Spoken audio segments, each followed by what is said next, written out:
Բարի լույս բոլորին. Hello and welcome to our channel where we discuss all things Armenian. Feel free to look around and watch our other video content to get acquainted with our philosophy, with our material. But to summarize what we do here, we mostly talk about faith and hypersonic drones. That's right, we talk about supercomputers, hypersonic drones, how to make Armenia the most secure country in the world, and how to revive the faith that we used to have, that the disciples of Jesus the Christ used to have, to be able to walk on water, heal the sick, cast out demons, and raise the dead. That's right, Jesus used to say in Armenian, "Ura dzer havatka," where is your faith? And we're going to revive that kind of a Christ-like faith. By the way, did you know that Christ was not his last name? Jesus the Christ, and the Christ being the biblical term of Greek origin, which means Christos in Greek, which means the anointed one, a person that was destined to accomplish monumental tasks for the rite of passage into the spiritual world. And so we're going to discuss how we can revive our faith today. So welcome again to our channel. God bless you, and we hope to see you at the very top. And peace be upon you at all times.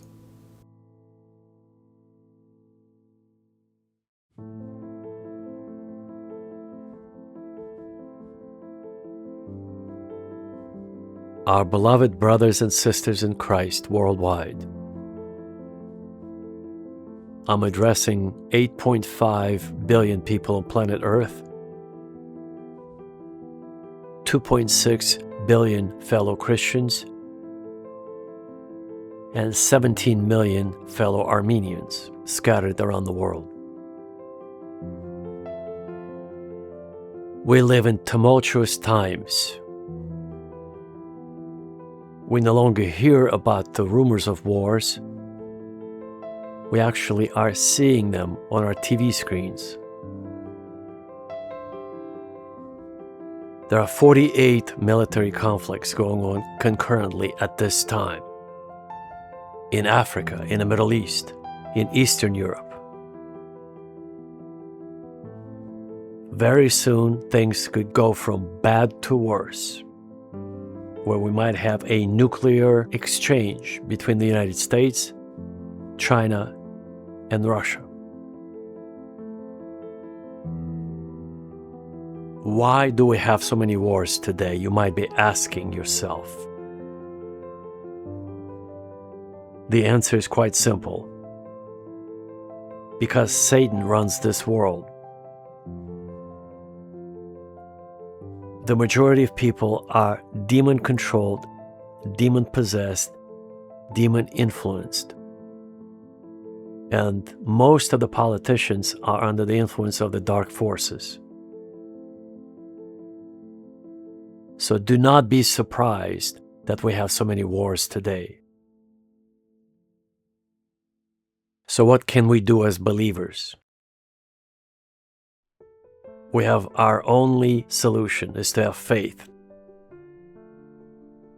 We're going to talk about how we can increase our faith so we can have the same faith that the disciples of Jesus the Christ used to have 2,000 years ago.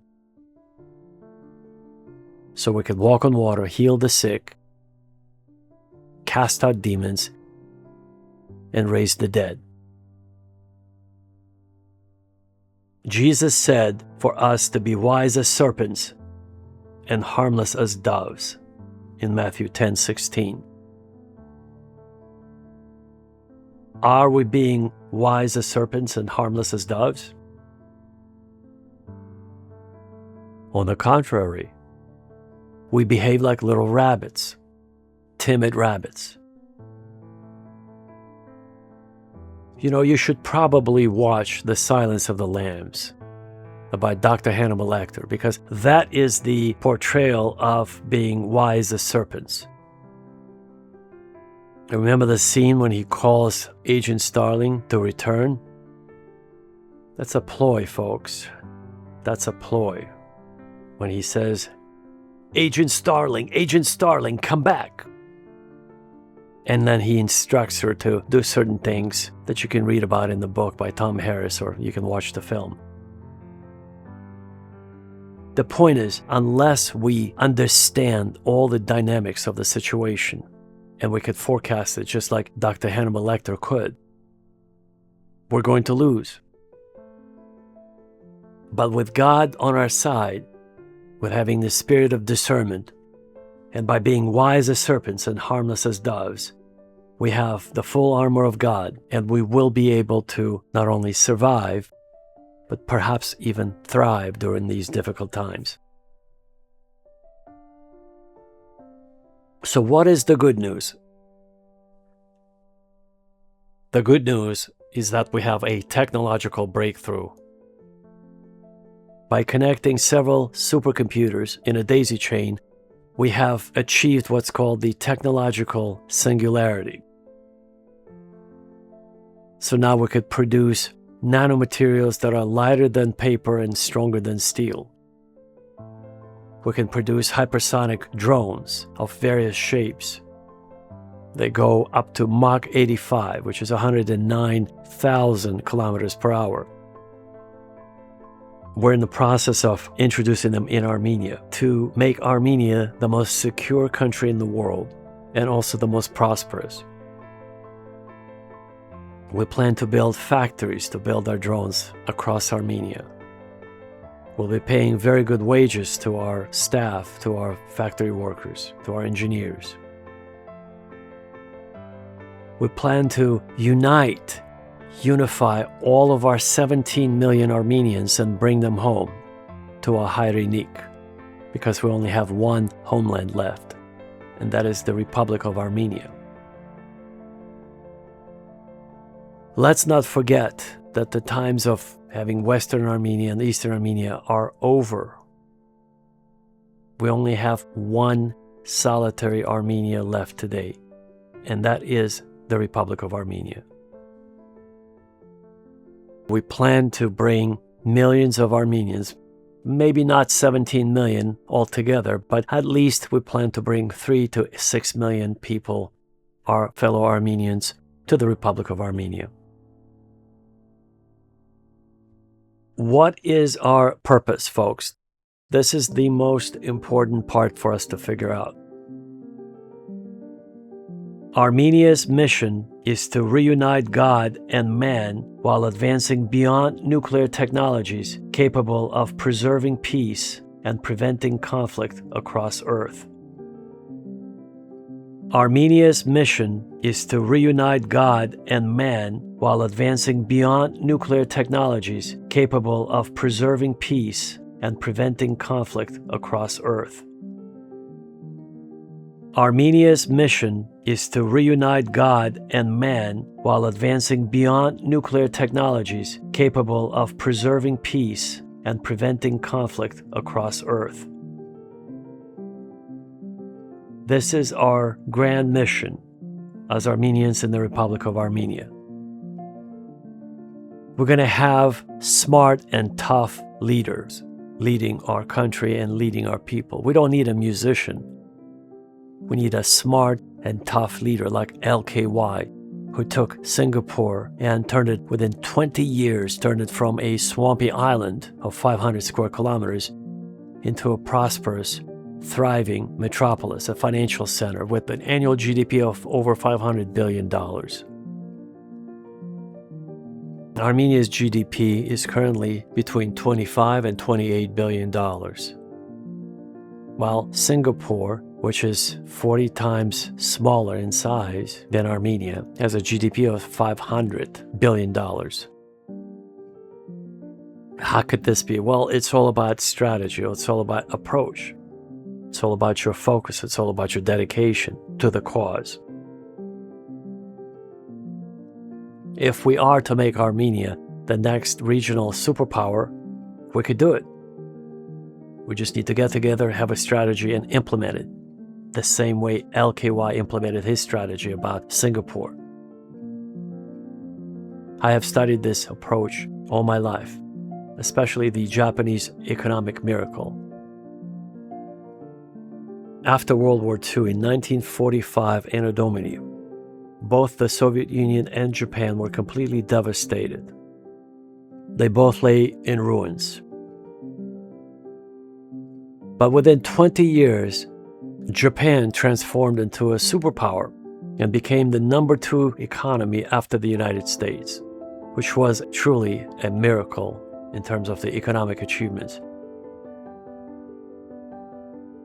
A tiny little Japan that you could barely find on the map was outpacing the mighty Soviet Union with 12 time zones, from Kaliningrad all the way to Vladivostok and Kamchatka.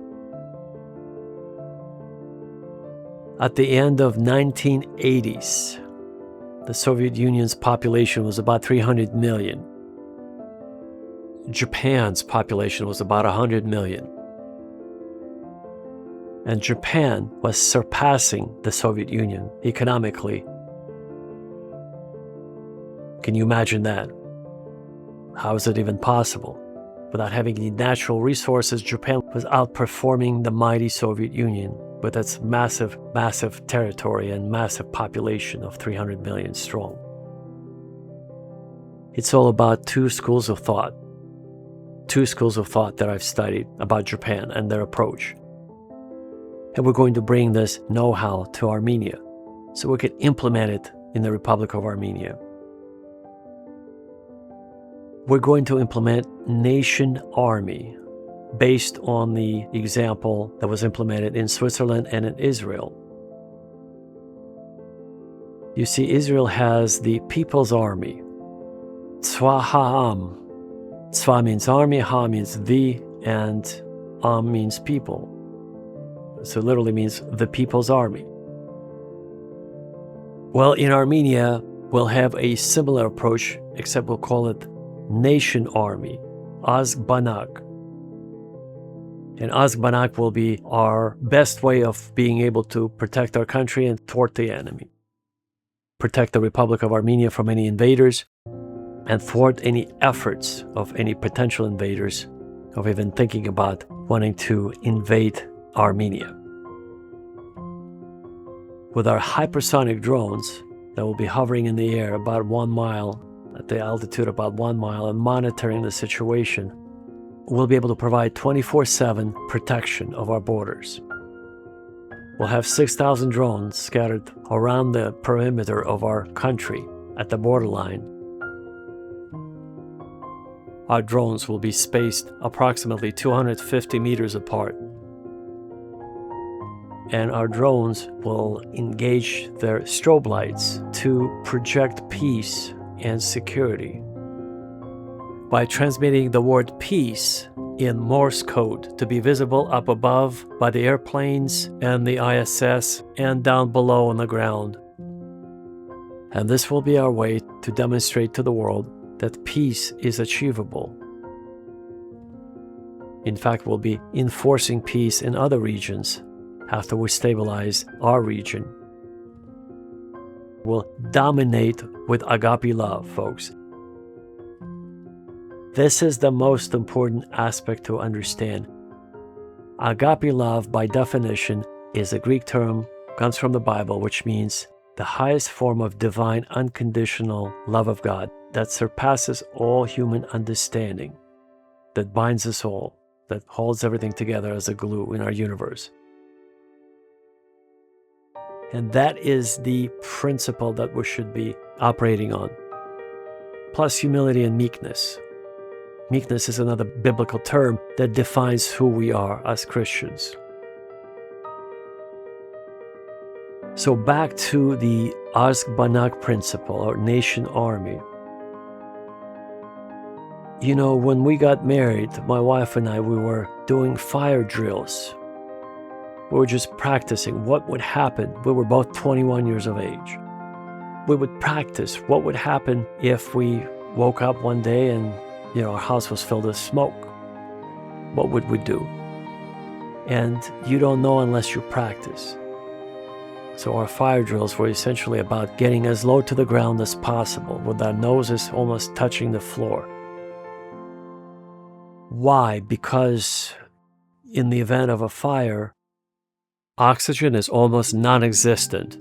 And in order to get some oxygen, you have to get down to the floor level. If you were to stand up, you would pass out right away because of the toxic smoke. And you won't be able to see anything, and you will pass out immediately.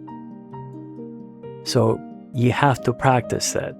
Very similarly, we have to practice our defensive posture as a nation. And part of it is training, giving the weapons to the entire population of the Republic of Armenia. So everybody will have an M16 and AK-74, a pistol or two, and lots of hunting knives. And they need to be trained how to use them. I strongly believe that during the 1915 genocide and prior massacres, had the Armenian men trained their wives, daughters, and their sisters how to handle guns or weapons or daggers or knives or swords. If the Armenian women had been trained by their husbands, the casualties would not have been that severe. But they were not trained. That's the biggest mistake. Hopefully we can learn, and we can train our wives, train our sisters, train our daughters to be able to protect themselves with guns, with hunting knives, with other means, and not be just rabbits, helpless rabbits. Let me tell you a story. One day I was coming home from the office, and I told my wife I'm on my way, so dinner was pretty much ready. And I stopped at a stop sign, and it was just a dark spot. And with my headlights of my SUV, I was illuminating like a little baby rabbit that was sitting there. And it was kind of cute, I wasn't going to run over it, but it wasn't really moving, hopping along. In other words, it was just sitting there. I was waiting for it to start moving away. As I was thinking that, out of nowhere came this bird of prey. It was at night. It was illuminated by my headlights, and so it basically grabbed it with its massive talons and took it away to be eaten somewhere in its nest. It happened so fast I could not even see what type of bird it was, but more than likely it was a barn owl, because hawks or eagles, they don't hunt at night. But owls are nocturnal, and they have very powerful talons, and they could pick up a rabbit and take it to their nest or wherever they live. That's a lesson learned, not to be like these helpless rabbits. If you see light or you see exposure, you're being exposed, you immediately have to move away from danger. And that did not happen in 1915 during the massacres and the pogroms and that happened to our people in the Ottoman Empire. If the massacres were happening in a neighboring village and you knew 20,000 people were killed, why wouldn't you pick up your bags and move? Why would you want to wait until danger came to your village and it would be too late? It was a mistake. The Germans were also cooperating with the Turks during those events. They were helping them launder the money. Deutsche Bank was implicated as well. And they were raping Armenian women. The Germans were. That's why there's so many blue-eyed Armenian people. They were the product of the German rapes. By the way, there were many more than just the 1915 massacres and genocides that happened to our people, to Armenians. So the Hamidian massacres happened in 1894 through 1896, when 300,000 Armenians were killed. The Ararat massacres happened in 1909, where 30,000 Armenians were killed in Ararat and Cilicia. And of course, the Armenian Genocide started in 1915 on April the 24th, and it ended in 1923, during which 1.5 to 2.2 million Armenians were killed by the Turks.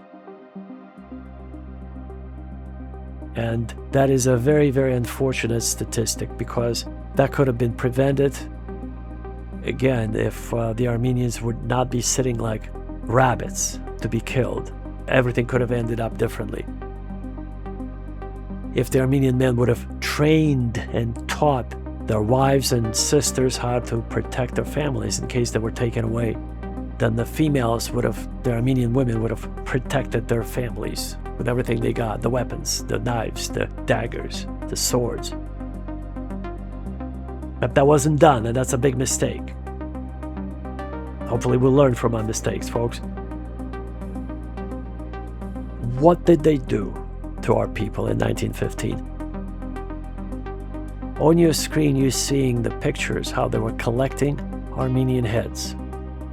They would put them on the bookshelves, and all those heads are somebody's relatives and friends, folks. These are very graphic images, so I want you to know this.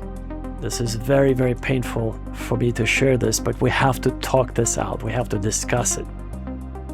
Because if you get a psychological profile on who would do such a thing, who would cut off somebody's head and place those heads on your bookshelf as souvenirs, once you get inside the head of the person who would do such a thing, you'll understand who those people are. You have to get a psychological picture of who those people were. Let me help you understand who those people were. So the decision came from the very, very top. You see the picture of the decision makers who decided to plan and participate in the mass murder of the Armenians, Greeks, and Assyrians. All Christians. So it's a religious basis, then it's an ethnic basis, and then it's also a financial basis. According to our lawyers' calculations, $1.8 trillion in damages we will be pursuing in reparations from the Republic of Turkey and all other relevant parties. So our family members were robbed of $1.8 trillion in today's money, converted from 1915. That's what they were after, folks. Financial gain was their primary motivation, then sexual slavery of the women that they already had planned to capture by eliminating the men. It was 3-in-1. The Turks wanted to eradicate all non-Turkic people, all non-Muslim people. That's why the Armenians, the Assyrians, and the Greeks fell into that category. So they wanted to eradicate people based on their religion, ethnicity, and the language.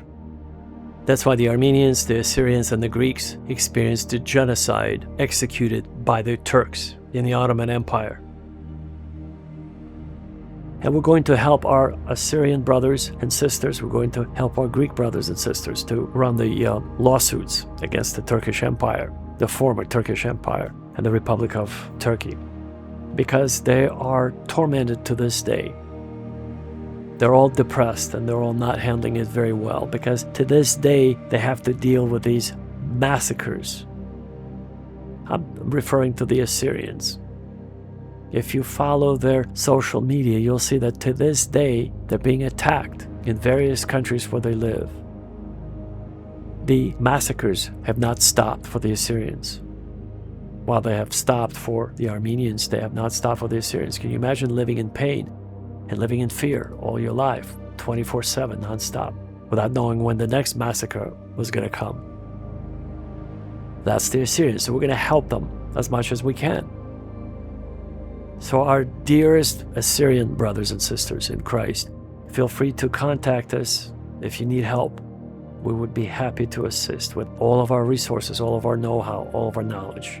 We'll share with you everything we know. We're brothers and sisters in Christ. So let me offer another psychological reading of those monsters who would cut off somebody's head just to get to the wife, to the sister, or to the little girls, to rape them. This was their primary motivation.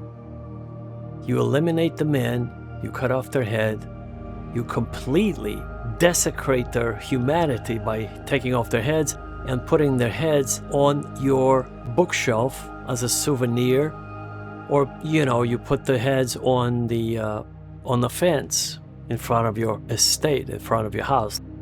You see that on your screen right now. They would desecrate the Armenian men and the Greek men as well, and the Assyrian men, so they could steal the property, rape their wives, rape their daughters, rape their sisters. So who are those people, folks? Let me just tell you, I was raised in such a way, if there's a problem, you look within, you analyze what you've done wrong to put yourself in a situation like that. And so here's my question I'm posing to all of the Armenians out there. Was it worth the apricot trees? Was it worth having those wonderful fertile lands? Or is it better to move, pack your bags and move 1,000,000 miles away to a different planet if you have to? That part I don't understand. You don't risk your family or your own life to be living amongst those animals or those barbaric, the Turks or the Azerbaijanis, whoever they are, it doesn't matter, whatever label you put on it. If that's the law of the land, they will come after you just to steal your property and rape your women. You have to move. If their neighboring village, they killed 20,000 Armenians, what more evidence do you need to pack up your bags and move? Why would you want to stay there? If the neighboring village was exterminated, the heads were cut off, the women were raped, and they would never move? They would just stay there and wait until their same death will be upon them? They're going to lose their heads? Their wives and daughters and sisters would be raped by the Turks, by the Kurds, and by the Germans. That's right. The Germans were participating. That's why there's so many blue-eyed Armenians. The German reporters, the German army, soldiers, officers, bankers, the German diplomats, all of them were participating. The men were exterminated. The women were raped. If you live somewhere where it's not safe, you move. If the neighboring village was exterminated, why would you want to stay there and be killed? I don't understand this reasoning. I was, again, raised in a different way. If the Turkish people in government would demand Armenians to pay higher taxes because they were Christian, that's already reason enough to move 1,000,000 miles away. What I don't understand is how these silly Armenian men that survive, you can watch them on YouTube, they so proudly sing those Turkish songs. And they say, that's the only songs they grew up with. That is just, I'm speechless. And the Turks came in, they beheaded your fathers, your grandparents, your relatives. And you proudly sing their songs? Why would you want to dance to those Azerbaijani songs? Azerbaijani melody, Azerbaijani anything. Or Turkish melody, Turkish songs, Turkish anything. You having an Armenian name, you being an Armenian, you say you're Armenian, you sing Turkish songs after they've done this to your people? This is where I'm having serious problems comprehending the logic behind those people. Supposedly promoting the Turkish culture because they grew up in Turkey or they grew up in the Ottoman Empire. Just ask a person that's very smart, should you be singing in Turkish or should you be dancing the Turkish dances with your, like those hands moving in this sort of a Azerbaijani way above your head? I don't think you should be singing in Turkish. I don't think you should be dancing the Azerbaijani dances. I don't think you should be doing anything Azerbaijani or Turkish. If you're Armenian, speak Armenian. Sing Armenian songs. If you don't know any, just whatever. Don't utter those Turkish words. Because the Turks came and they cut off your relatives' heads. They raped the women and they killed them too afterwards. 1.5 to 2.2 million Armenians were brutally killed in the most violent, diabolical, vicious, satanic way. And you're going to be singing Turkish songs after that? Somebody should tell them not to sing in Turkish on YouTube if they're Armenian. Even for folkloric treasure reasons, like they're preserving the Turkish culture. And that should be done if you're of Turkish descent. If you were born and raised in Turkey and your parents were not Armenian. Yeah, you could do that, sure, that's safe. But if you're an Armenian and your family was exterminated just a few years ago, a few decades ago, why would you want to be singing Turkish songs? At this time, I would like, if I may, to take this opportunity to express my particular gratitude to all Armenians who have contributed to the well-being of the people of the Republic of Armenia over the past 35 years. I pray with all my heart that our cooperation and alliance will continue for many years to come, because everything we've done so far is emblematic of the connection and love that we share for Armenia. I'm referring to our Western and Eastern Armenian brothers. And I'd like to ask everyone that we rededicate ourselves to each other and continue working on unifying all Armenians in 124 countries around the world. And folks, I'd like to mention a few individuals who have particularly contributed in a very special way to the well-being of Armenia. Dr. Panosian has been traveling to Yerevan, Armenia since 1987. He's now a retired engineer who used to work for NASA and Boeing and a few other companies. And he was responsible for maintaining and working on the shuttle engines that take the American astronauts into space. So he's an engineer, so he brought a lot of equipment to the scientific community in Yerevan, Armenia. And he was instrumental in keeping the spirit of the Armenian scientific community going during the especially difficult, dark times, or the dark 90s when the Soviet Union collapsed. From 1991 and through 1997, Armenia did not have much electricity or anything that was functioning for about 6 years approximately. Because of Dr. Panosian's contribution, they were able to essentially continue their scientific work. He was able to keep the community going, and they've been progressing with their scientific discoveries. And for example, the clean room that he helped organize in Yerevan would be instrumental in manufacturing 2 nanometer microchips for NVIDIA or for Rapidus Corporation of Japan. Our plan is to bring large Western manufacturers to offer jobs across Armenia. And Rapidus Corporation just started a $6 billion facility on the island of Hokkaido, and we're in negotiations to do something similar in Armenia. At the very least, if Rapidus Corporation will not build a factory in Armenia, we'll most definitely open an office where Armenian designers would be essentially designing the microchips for Rapidus Corporation. And as you may know, 2 nanometer microchips are cutting edge at this point, but Rapidus is talking about unveiling in the near future 1.4 nanometer microchips in Japan, and hopefully it will go through our office in Yerevan. So this is a monumental achievement thanks to Dr. Panosian's incredible efforts. Dr. Panosian, I'm eternally grateful to you. Anshapsh Dorakalim for all of your efforts and everything you've done for the Armenian people and the Armenian scientific community since you started traveling to Armenia.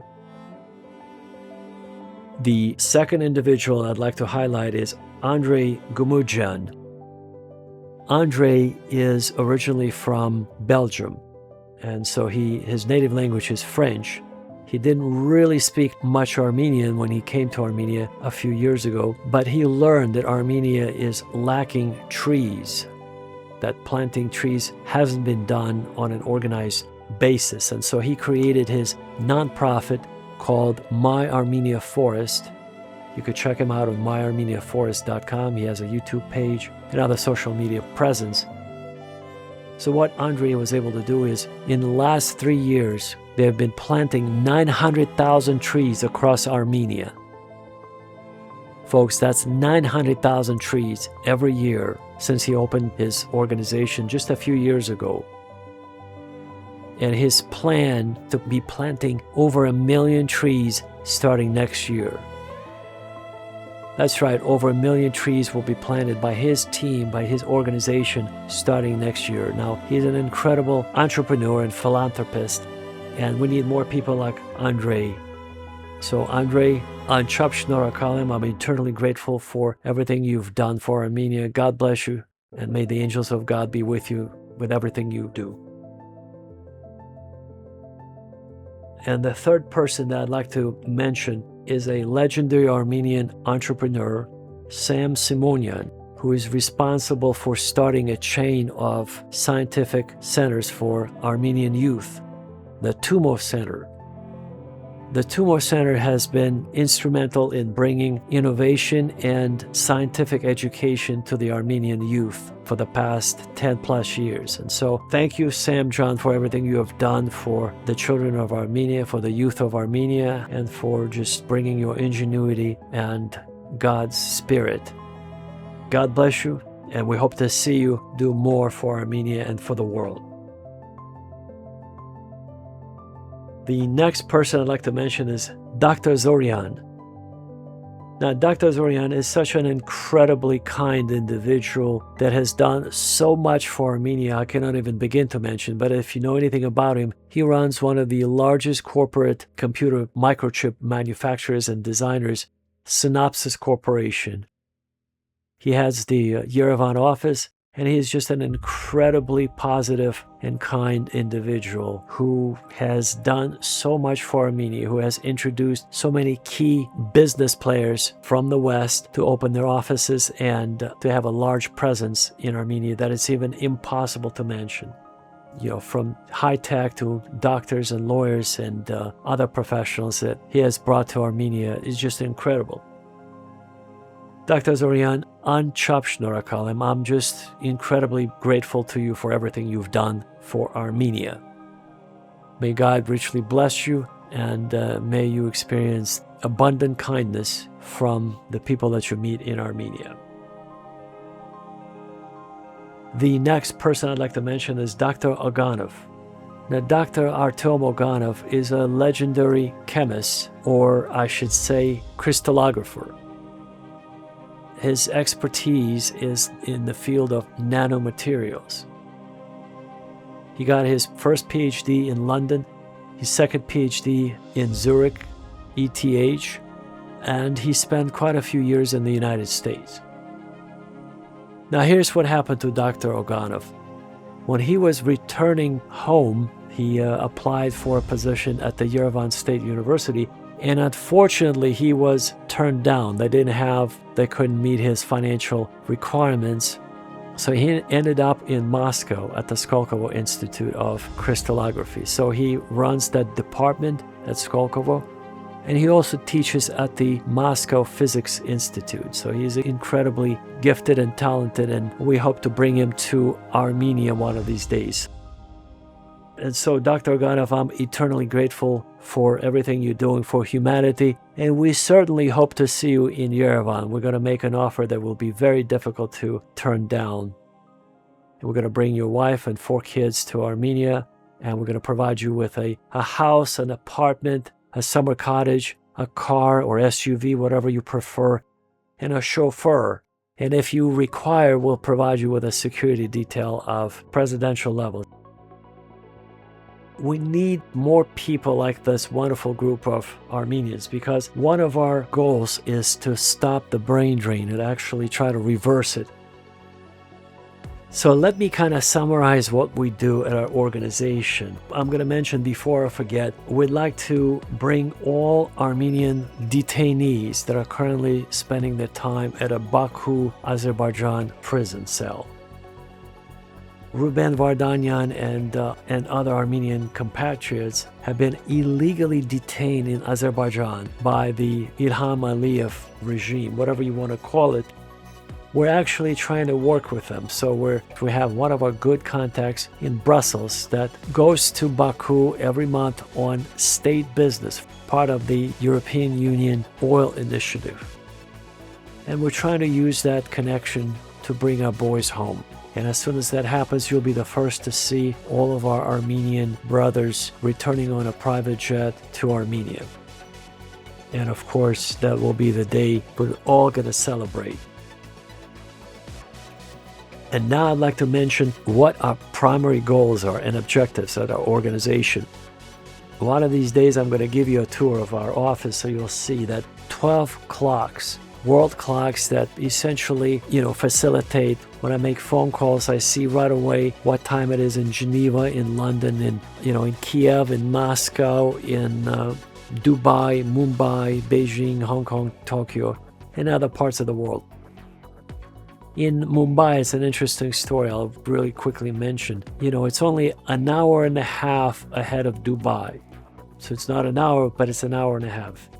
They have an hour and a half time difference between the rest of the world, and only time zone in India. So anyway, I'm going to give you a tour of our office next time, and I'll tell you now what we do.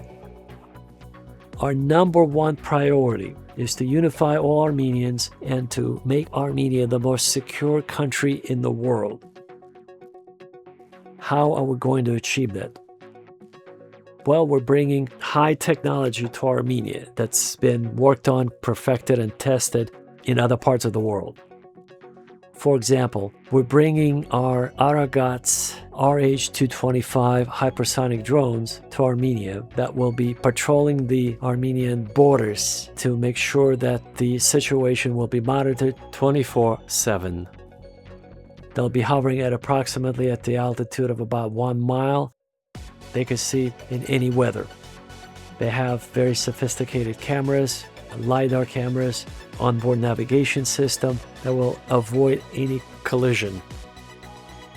And because they were made out of sophisticated nanomaterials, they're impenetrable, they're indestructible, they're fireproof, bulletproof, grenade-proof, missile-proof. And so they're equipped with EMP and psychotronic weapons on board, so they could detain a crowd, control a crowd, and most importantly, our drones could essentially disable a power grid in any country, and we have already tested that. So let's say we have an invader that wants to test their luck.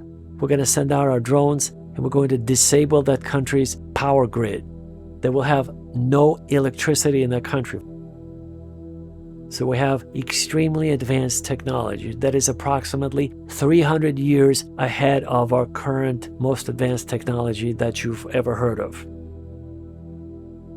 These are our RH-225 drones that we call them Ararat's 225 for the Armenian application.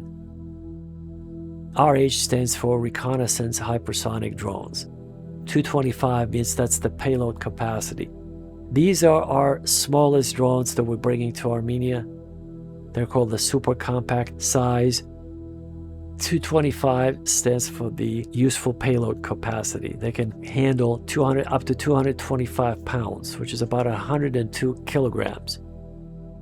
Their empty weight is about 54 pounds, which is about 22 kilograms. And the size of this super compact drone is 27 inches, which is about 69 centimeters. And the top speed that it can reach is Mach 85, which is approximately 106 or 109,000 kilometers per hour. So we were able to achieve this remarkable technology with the help of our supercomputers that we've connected in a certain daisy chain pattern. And we're basically making the computers challenge each other instead of working with them as a human-to-machine interaction, because a supercomputer has, much higher intellectual and knowledge-based capability than any human being. Now imagine two supercomputers talking to each other. The first thing that they do is that they establish their own language. They do not speak binary, they do not speak English. They actually create their own language, much more efficient language. And you should see it, folks. It's really something. It's like eavesdropping a conversation between two angelic beings conversating. Our second goal, our second aim is to create high-quality jobs across Armenia. So we're going to build factories across Armenia, not just in Yerevan, but in Gyumri, in Vanazor, in Ijevan, in Dilijan, in Berd, in Kapan, and other small towns in Armenia, where we'll be hiring local talent to build, manufacture our hypersonic drones. We'll be paying them Western-style decent salaries of $2,000 to $5,000. Now, our second goal is to boost Armenia's economy so it will reach $500 billion in annual GDP, all based on the example of Singapore. That's why my favorite example is using LKY's path. You know how LKY took Singapore and within 23 years, it became a world-class, $500 billion a year economy. How did he do it, folks? We're all going to apply everything that LKY has done for his country. We're going to implement English as the main language of communication. We're going to open Armenia for trade. We're going to bring foreign investments. We're going to implement other technologies that were introduced in Singapore in the 60s and 70s. And the next goal is to stop and reverse the brain drain that is happening in Armenia. The brain drain started in the early 90s when the Soviet Union collapsed and Armenia was part of the Soviet, one of the 15 republics of the Soviet Union. And so millions of people have left Armenia. And we are trying to bring the scientists and engineers back to Armenia and rebuild the infrastructure to where it was before, at least. The next point, folks, is corruption. We're going to unveil a robust anti-corruption campaign that will discourage anyone who even thinks about taking a bribe. We're going to, again, use Singapore's example and simply repeat what LKY introduced in Singapore. It was highly effective, folks. He did not even spare any of his friends.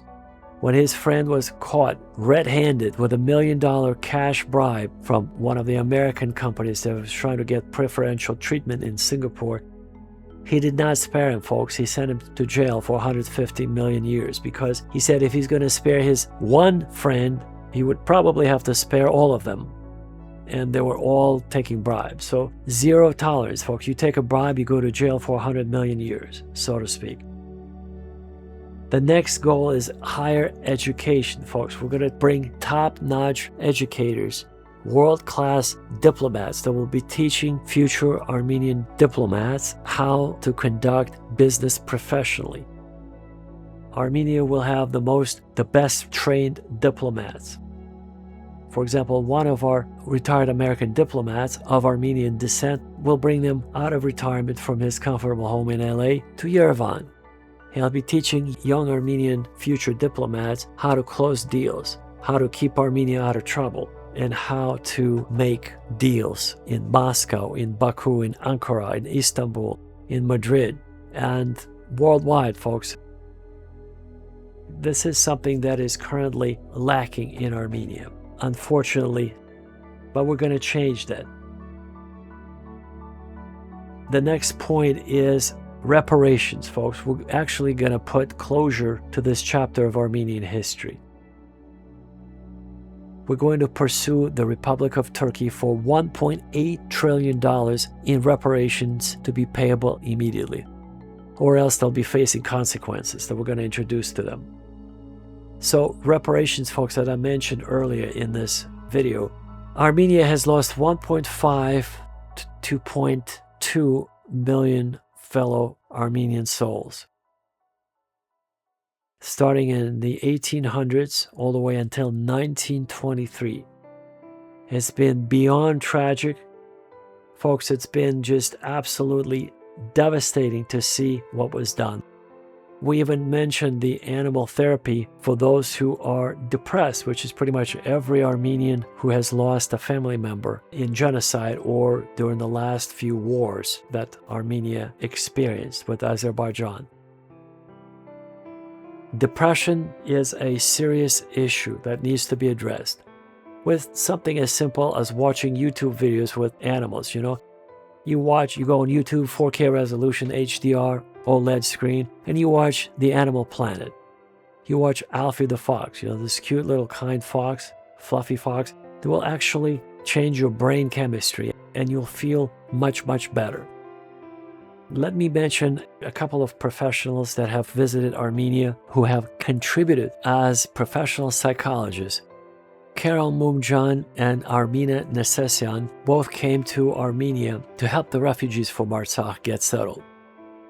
And they both said the majority of people that they met, not just the refugees from Artsakh, but in general, people who reside in Armenia, they need some sort of therapy. The easiest thing to do, you could go for a walk. Daily walks in the park are absolutely vital for keeping that balance. Or if you're at home, you want to watch some animals on YouTube, that will help stabilize your mood. That will help you deal with depression, with anxiety, with other problems. And you will hopefully quit smoking, folks. That's a big problem in Armenia that stems from the same issue. So we're going to address all those issues. So the next point is we're going to introduce Armenian private bank. Typically, private banks are associated with high net worth individuals, but we're going to reverse this game. We're going to actually deal with small business owners across Armenia. Not necessarily in Yerevan, but in other small towns and villages. We're going to introduce interest-free loans. Folks, you heard me right. Interest-free loans for all Armenian business people who need a loan. And this is going to be revolutionary for Armenia. It's never been done before. Just to give you an idea, why interest-free loans? Because in all Islamic countries, riba-free loans or interest-free loans is the normal way of doing business. This is something that many so-called Christian Armenians don't know, or Christians in general in the West don't know. You know, they're so used to paying 5%, 15%, or even 30% on their loans. It's usury, folks, it's financial slavery. And how so-called Christian bankers are able to sleep at night, I don't know. Because if in all Islamic countries they don't charge interest, and in the Christian world, in the Hebrew, Jewish bankers are charging, Christian bankers are charging interest, I do not understand, folks, how that is even possible. That should not be happening, and that's why we're going to change that by introducing interest-free loans through our bank that we're going to get licensed in the Republic of Armenia very soon. And you'll see our phone number, feel free to call us, let us know what you do. Yes, folks, we're going to do a lot for Armenia. We're going to unify, bring 17 million Armenians on our platform, and at least bring 3 to 6 million Armenians to the Republic of Armenia. And we're going to organize them, get them settled in eco-villages based on their country of origin. For example, there are a lot of Lebanese Armenians that don't quite feel, kind of part of the Armenian enclave when they visit Armenia or when they move to Armenia. It's not the same mentality, not the same culture, They're not used to that Soviet mentality, Soviet way of doing business, Soviet way of thinking, Soviet way of walking, Soviet way of dressing. It's a different planet, folks. For Lebanese, for Canadian Americans, for Armenians from the United States, it's a different planet. So we're going to build eco-villages based on their country of origins. For example, we're going to build, a community, an eco-village for Lebanese Armenians. You can call it, Mesrop Mashtots, for example, eco-village. We're going to build another eco-village, for example, Noah's Ark eco-village that we're building right now for American Armenians, where, they're used to speaking English more so than anything else. And so it's going to be for the lifestyle for, the people who were born and raised in North America. And then we're going to have an eco-village for French Armenians, for Spanish Armenians, for Russian Armenians. People in Russia, Armenians in Russia, they speak mostly Russian, if you haven't noticed. And so when they come to Armenia, everything is also different from them. So we're going to accommodate and create these eco-villages that would feel most productive in. And this is the only way to be able to accommodate millions and millions of Armenians moving to Armenia from other countries. Folks, there is no other way. You can't just dump them in one bucket and expect them to perform or stay in Armenia. It's just not possible. Ain't gonna happen, folks. This is why we're gonna have this different approach. What else we're going to do? We're going to bring Western tourists from the English-speaking countries, from the United States, from Canada, from all other English-speaking countries as pilgrims. That's right. We're going to have religious tourism go through its awakening stage, folks. I'm going to come back to awakening here in just a minute. We're going to talk about the noetic light, agape love, and we're going to talk about money as an illusion, and we're going to talk about how we never die. We're going to talk about praying every hour on the hour for the well-being and peace of all human beings on the face of the earth. And whenever you see an ambulance, please pray for those who are being taken care of by the paramedics.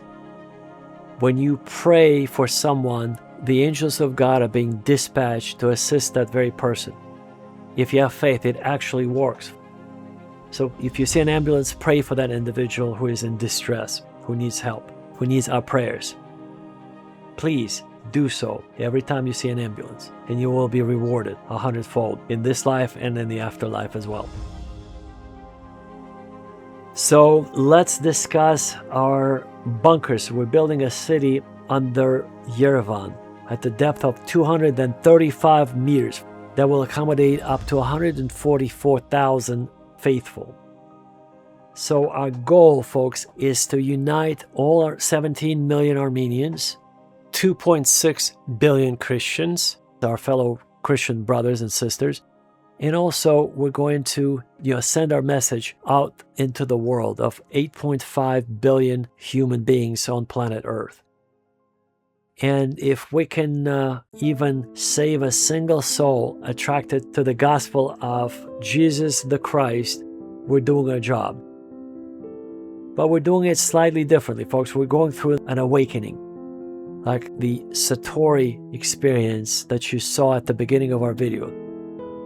Satori is a Japanese concept of an instant awakening, and that is precisely what we're going to be introducing to our audience. We're going to be introducing to our Christian brothers and sisters, to spiritual seekers, to Muslims, to those who recite Hare Krishna mantras every day, those who read Bhagavad Gita, the Book of the Dead, to any spiritual seeker out there who wants to learn how to walk on water, heal the sick, cast out demons, and raise the dead. That's right, folks. I'm going to bring up on the screen the passage from the Bible where Jesus said, the same things that I have done, you will do also, even greater things.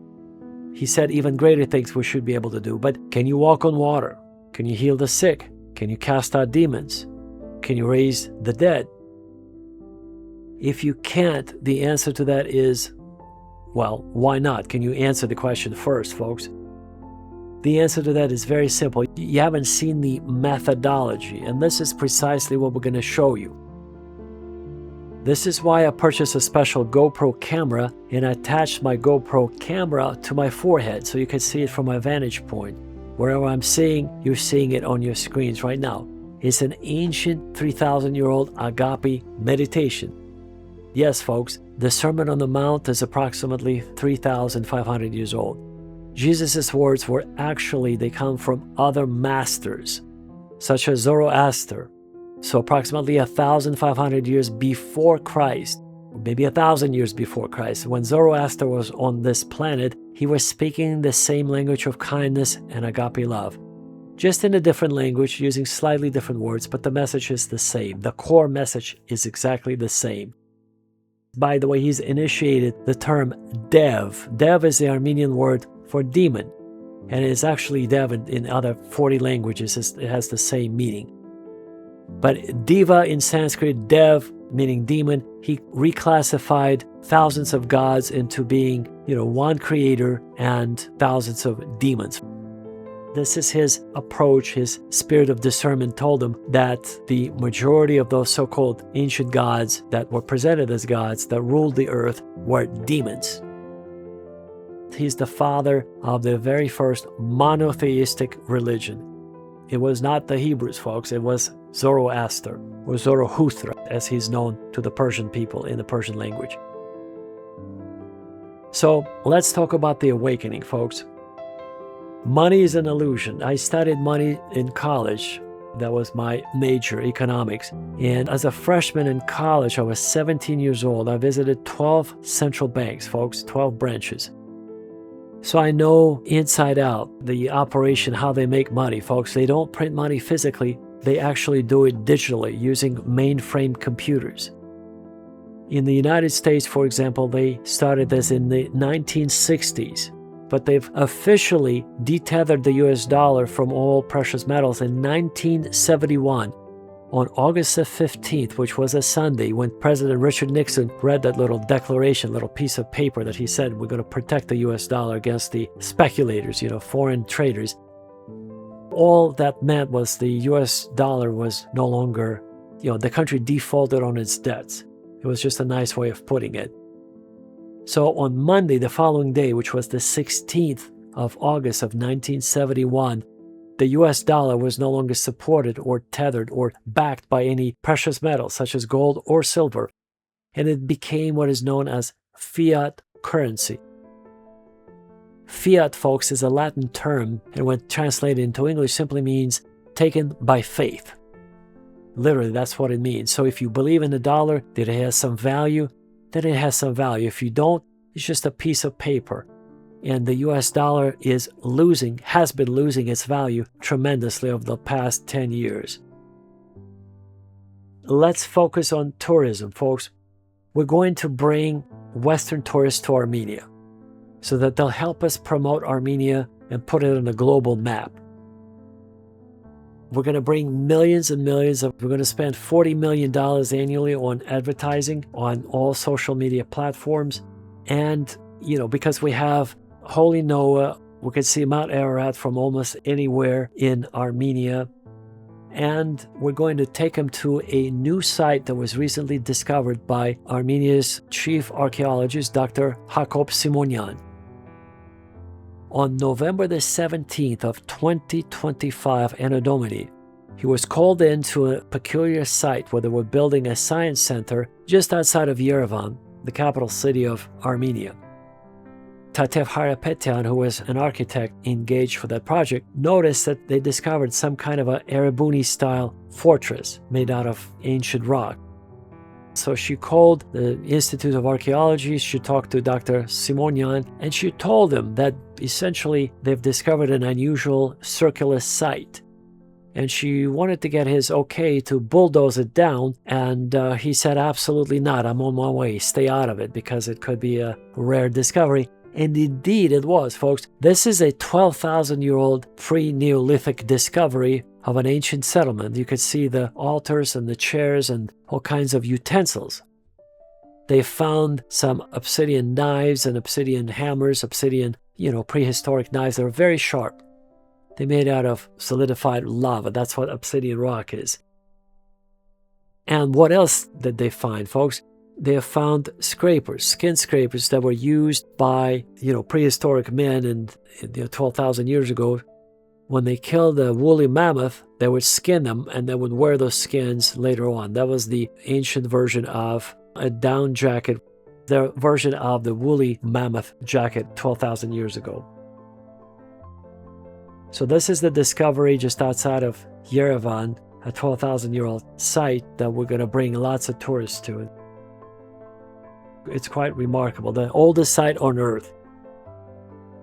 And of course, you may have heard about this another discovery that was found on the Muna Island in Indonesia, which is a 68,000-year-old discovery inside a cave of a painting. That's right, folks. A primitive caveman painted his own hand. It's a stencil, it's a hand stencil with some ochre paint, ochre powder, basically. All it is just the soil sample that was picked up from the soil found in the cave, and he blew on it, and it's basically solidified on the wall of the cave.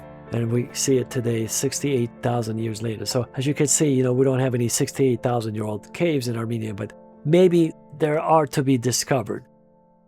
At least we have a 12,000-year-old site where we could bring all of our tourists to. That will be a really incredible attraction on top of all the other ancient sites, church sites, and Etchmiadzin and Lake Savan, and all other remarkable sites that will put Armenia on a global map. So the noetic light, folks, this is something, the most important concept is noetic light. What is it? Noetic light is the uncreated light. It's the frequency of God, if you will. You know, you hear me talk a lot about frequency of God. Because God is spirit without any physicality, is the only way to understand God is to get on His frequency. And noetic light is the brightest light in the universe that shines within us. All of us, inside of us, our souls have the noetic light, which is part of our agape love that emanates from our spirits, which are essentially miniature sparks of God. And so by being kind to other people and animals, we express agape love and we shine like the brightest stars in the universe.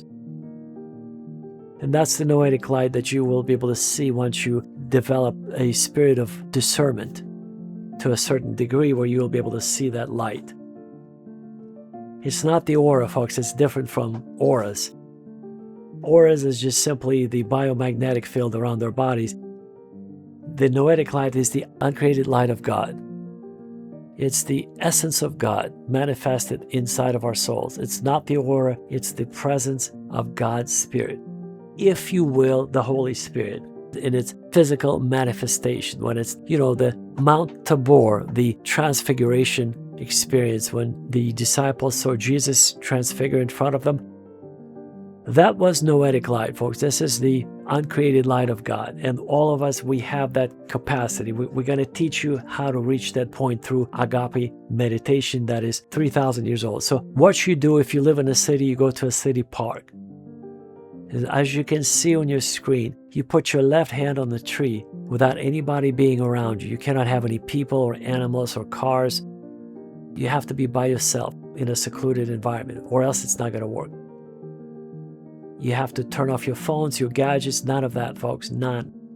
You cannot bring the phones with you. You have to be just you and Mother Nature. You put your left hand on the tree and you just focus on the tree. It's alive and it communicates to you. You just have to tune into its frequency. Spend about half an hour every day, and then you'll be able to understand its language. And then once you get to that phase, with your right hand, as you begin to kind of move around, your right hand will create wind gusts up to 30 miles an hour. And that will be your confirmation that you have arrived, that Mother Nature cooperates with you. So as you put your hand down, the wind will dissipate. As you move your hand up in that sort of a swirling motion, you'll see that the winds will pick up again. You put your hand down, the winds will die down. And so that will be your confirmation that you can move on to the next phase. And the next phase is to be able to get on the frequency of God. And that will teach you how to do that. This is your way, your introduction, how Jesus turned water into wine, how he walked on water, how he healed the sick, cast out demons, how he raised the dead. All of that you will be able to learn if you have the desire to do so. We're not going to twist your arm, only if you wish to learn how it's done. Folks, we're going to bring retired American Armenian diplomats. We're going to bring them out of retirement so they could help reestablish Armenia on a global scale. We have one American Armenian diplomat who met Anastas Mikoyan in 1959 when he came to the United States on an official visit. Now imagine shaking hands with Anastas Mikoyan and still being active and sharp. That is a world-class skill, negotiation skill.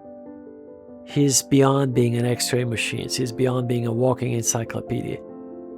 He is so wise, he's so sharp, he's like, remember I mentioned at the beginning of our video, he's just like Dr. Hannibal Lecter in terms of his X-ray skills, his ability to predict the future, his ability to be as wise as serpents, as harmless as doves. This is what Jesus Christ told us to be. We must be as wise as serpents and as harmless as doves. And most of us, unfortunately, are not on that level yet. And we're going to teach you how to get on that level. Because Dr. Hannibal Lecter was a deadly man if you try to cross him. And that's the type of reputation we should have in the world. So people will be afraid to cross us, but they will know that we're very kind and God-loving people. But they'll be afraid to even think about crossing into our territory or doing any harm to us or to our people or to our country. That's the reputation we're going to have. New Armenia, with $500 billion in annual GDP, with high tech, with 17 million people being part of a group, with 2.6 billion Christians wanting to come to Armenia as the cradle of civilization, as the first country that accepted Christianity in 301 Anno Domini. I'm addressing all of our 17 million Armenian brothers and sisters. I'm addressing 2.6 billion fellow Christians. I'm addressing planet Earth, 8.5 billion people. If you're hearing this message, that means it's not by accident. That means there is a cosmic reason. This is your call to awaken. Our purpose is to turn Armenia into a global, cultural, and spiritual center. The human brain retains about 1% of what it takes in. So unless you listen to this message over and over again, tomorrow you hardly remember anything that I said today. So I highly encourage you to replay this message over and over again. Unless you'll replay this message over and over again, by tomorrow you probably won't remember anything that you've heard today. And so at this point, I'd like to invite all of you, all Armenians, to join our family. And I'd like to also invite all of our Christian brothers and sisters around the world to also join our family at www.myarmenianfamily.com. You can send us your resume if you want to come to Armenia. We'd be happy to facilitate your relocation to Armenia. If you're a scientist, if you're an engineer that will meet our qualifications, we'll find you a job, we'll pay your salary, we'll give you a house, we'll give you an apartment, we'll give you a car, we'll give you a chauffeur if you need to be driven around Armenia, driven around Yerevan.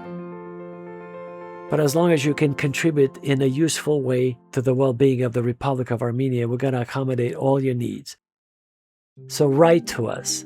Go to our website, myarmenianfamily.com, fill out the contact form, send us a CV or resume, and we'll respond very promptly. Our team will respond to you and we'll tell you what the next steps will be. If you are not Armenian, but you would like to move to Armenia because you like our traditional family values, you like the way we treat people, you like being close to Noah's Ark, on top of Mount Ararat that you'll be able to see from many places where you'll choose to live in Armenia, whether in Yerevan or other parts of Armenia, feel free to do the same. Contact us. Send us your resume, send us your description of who you are, how old you are, where your family is at, and why you'd like to move to Armenia, and we'll be happy to respond and accommodate your request. Our website is www.myarmenianfamily.com. Now, as far as your support, many of you have asked how you could support our cause, our mission. On our website, you could click on the link that says, support us with your Agape Love. You'll be taken to a secure place, and we ask you to become in that case, if you're interested in supporting us, we ask you to become our monthly supporter. And this way, we'll feel your Agape Love, and we'll pray for you daily. Be sure to put, when you see that window open up, be sure to put a brief description of where you are, where you're located, and what brought your attention. If you're an Armenian, if you're not Armenian, if you're just a Christian, if you're just a spiritual seeker who would like to come to Armenia one of these days and possibly relocate to Armenia, just let us know about your goals, about your vision, about where you see yourself in the next 5 years. And if you'd like to be part of our Noah's Ark community, Eco-Village, our community will be based on above ground and then below ground at the depth of 235 meters. In case of a global nuclear collapse, nuclear war, we should be able to accommodate up to 144,000 inhabitants. At this point, I'd like to thank you for your time, for spending your precious, precious time with us. We are one big spiritual family. We're 2.6 billion strong. That's the total number of Christians on planet Earth. And we're also 17 million strong. I'm referring to our Armenian brothers and sisters. Overall, folks, I highly recommend to all of our Armenian brothers and sisters that you switch to using English. Why? Because more people would be able to understand what you're saying, especially if you have a YouTube channel, if you project in the message for the entire world to hear your message. There are 8.5 billion people, and most of them understand English. So I highly, highly recommend that you start using English more often than Armenian. It will help you promote the message, and all of us will benefit tremendously from that, because not too many people understand Armenian, but almost 8.5 billion people speak or understand English. Folks, as a closing remark, I'd like to say happiness comes from within, because money is an illusion. It has no bearing in the real world, folks. It's just a complete brainwashing operation. It's an indoctrination, especially in the capitalist systems. Everything is not measured by money. Happiness, folks, even if you have a stick of butter and some saltine crackers, you could be happy. You could be truly happy if you're on the frequency of God, if you know what Agape Love is, if you've ever experienced Agape Love, and you can see noetic light. Folks, you don't need anything else. With just a few crackers and some butter, you could be truly happy. I'm being very honest with you. You don't need money. Money allows us to do many things, but you have to be absolutely neutral towards money to be able to not be corrupted by it. And if you don't have that strength, then you should stay away from money, folks. You should be happy if you have, again, some crackers on your plate and some butter to put it on your crackers. True happiness, folks, is the most precious thing that we could ever experience. We're going to share with you more about what it is. So our primary message is how to increase our faith. The core message of our organization is to increase our faith so that we'll be able to walk on water, heal the sick, cast out demons, and raise the dead, just like the disciples of Jesus the Christ 2,000 years ago were able to do. This is our main mission. In order to achieve that, we need to learn the methodology. We need to learn the Agape meditation that's about 3,000 years old. And that's what we'll be sharing with you. So we'll be one big family, helping each other and building a new society that will be corruption-free, super educated. The economy will be in tip-top shape. We'll have plenty of jobs, well-paying jobs, and we'll be super secure inside the Republic of Armenia with our neighbors. When I say secure, Armenia is already very secure, very low crime. But with our neighbors, I'm meaning specifically Azerbaijan and Turkey, that closure must happen, folks. Let me just address that just real quickly, folks. Let me address Azerbaijan and Turkey. As Armenians, as Christians, we walk with God, but we need closure. This is why we keep having these issues with Azerbaijan and with Turkey. Turkey and Azerbaijan have an aggressive posture, and in order for us to change and have better relations with our neighbors, Turkey must admit to what was done to Armenians in 1915. Turkey must pay reparations. This is just the only way to say we're sorry, and it will never happen again. Otherwise, Erdogan, what are you going to do when your physical heart will stop beating? You know you're going to meet the Maker one of these days, very soon. Your life was spared a few years ago during an attempted coup d'etat. What have you learned, Erdogan?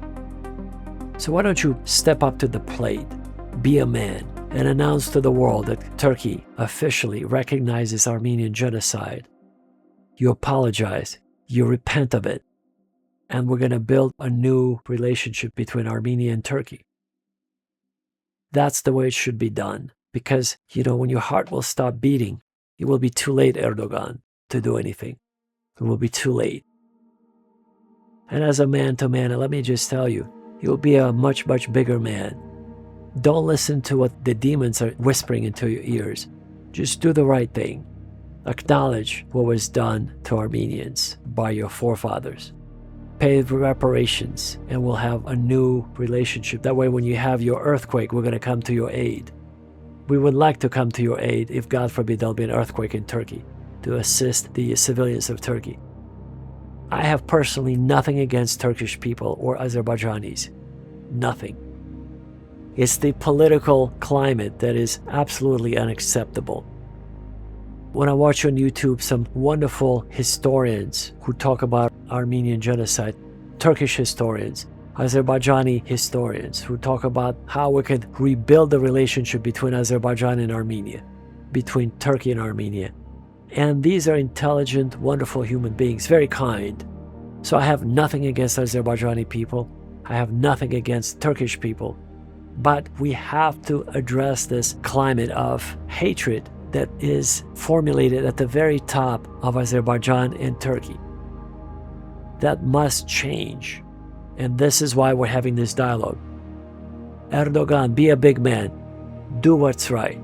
You know in your heart what you need to do. You're a smart man. You have tremendous experience.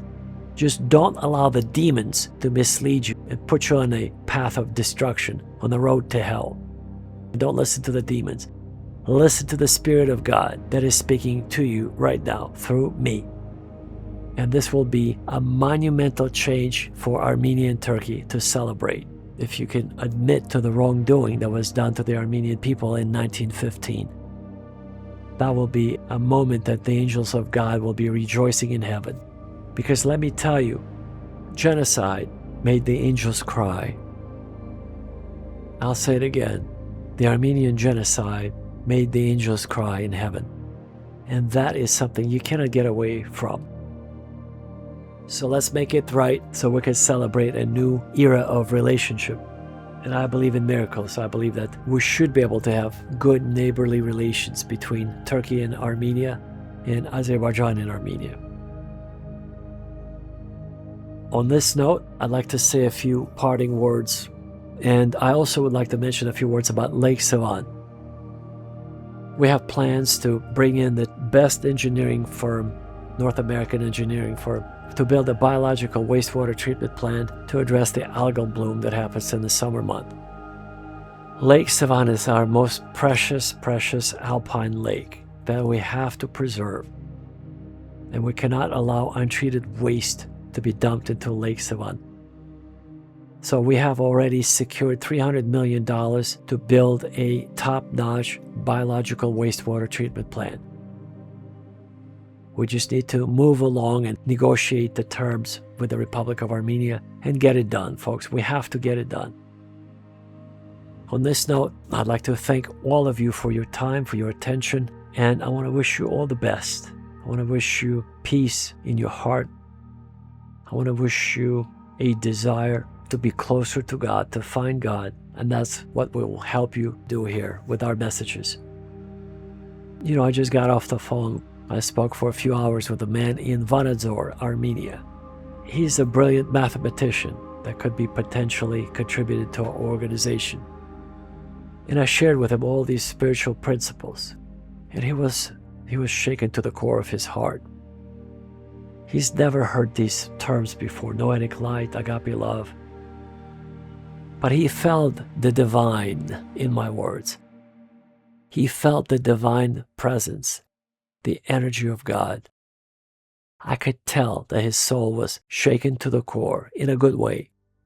And that's an indication that we just have to introduce the message of spiritual awakening to all people that we meet on a daily basis.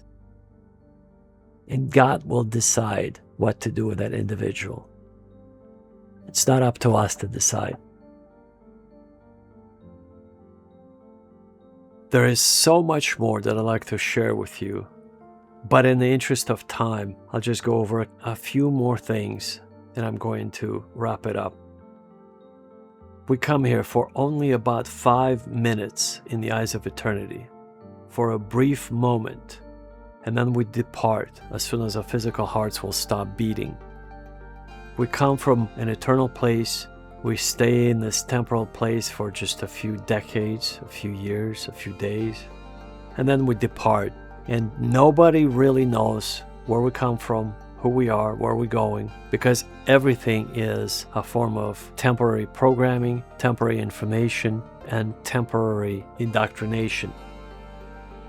Have you ever considered when Canada geese fly over from Canada into the United States? They don't think about borders. They don't see borders. They don't have to stop and show their passports. That would be absolutely nonsensical. And yet we make these rules for ourselves. We have to stop, show our passports, prove our nationality with these imaginary borders. Why is that? So who are we? Who created us? Where do we come from? Why do we have these biomechanical transport units that transport our eternal souls? These are the questions that we should be asking and addressing. And now I'd like to mention a remarkable man from Artsakh, from Nagorno-Karabakh, who was forced to leave his homeland in September of 2023, Anno Domini. And when he came to Yerevan, Armenia, instead of focusing on negativity about Azerbaijani army forcing them to leave their homeland, he focuses on making wooden toys for children. He only projects kindness into the world. He's very positive despite the circumstances. His name is Karen Minasyan, and you're seeing him on your screen right now. Folks, I just saw this episode on the news, on Hike Media news channel, reported by Arpine Dadorian, who is always finding these positive stories to report about. So Karen Minasyan, and by the way, that's the way you pronounce it. It's not Karen, but Karen. There is no Karen in Armenian, so it's only Karen. It's a man's name, Karen. So Karen is retired, and he couldn't bring any of his equipment from Artsakh. So he was forced to, he didn't say in this episode, but I think he may have taken a loan to buy the equipment to start his own new woodcrafting shop with all the needed equipment. But as you can see, he makes these beautiful, beautiful, stunning wooden little elephants, very kind bunnies with long ears. And that sort of projects kindness. That projects his positive energy, that he's trying to not reminisce about the past. And if you heard his voice, he is very humble. He's a humble man full of kindness and humility. That's what describes him. So, and the reason why I bring this up, folks, because nobody in the English-speaking world would probably ever hear about Karen Minasyan, who now lives in Yerevan, Armenia. And I was so moved by this story, I decided to kind of share it with you in English so the world would know about the true spirit of an Armenian man, of most Armenian people, that we have kindness in our hearts.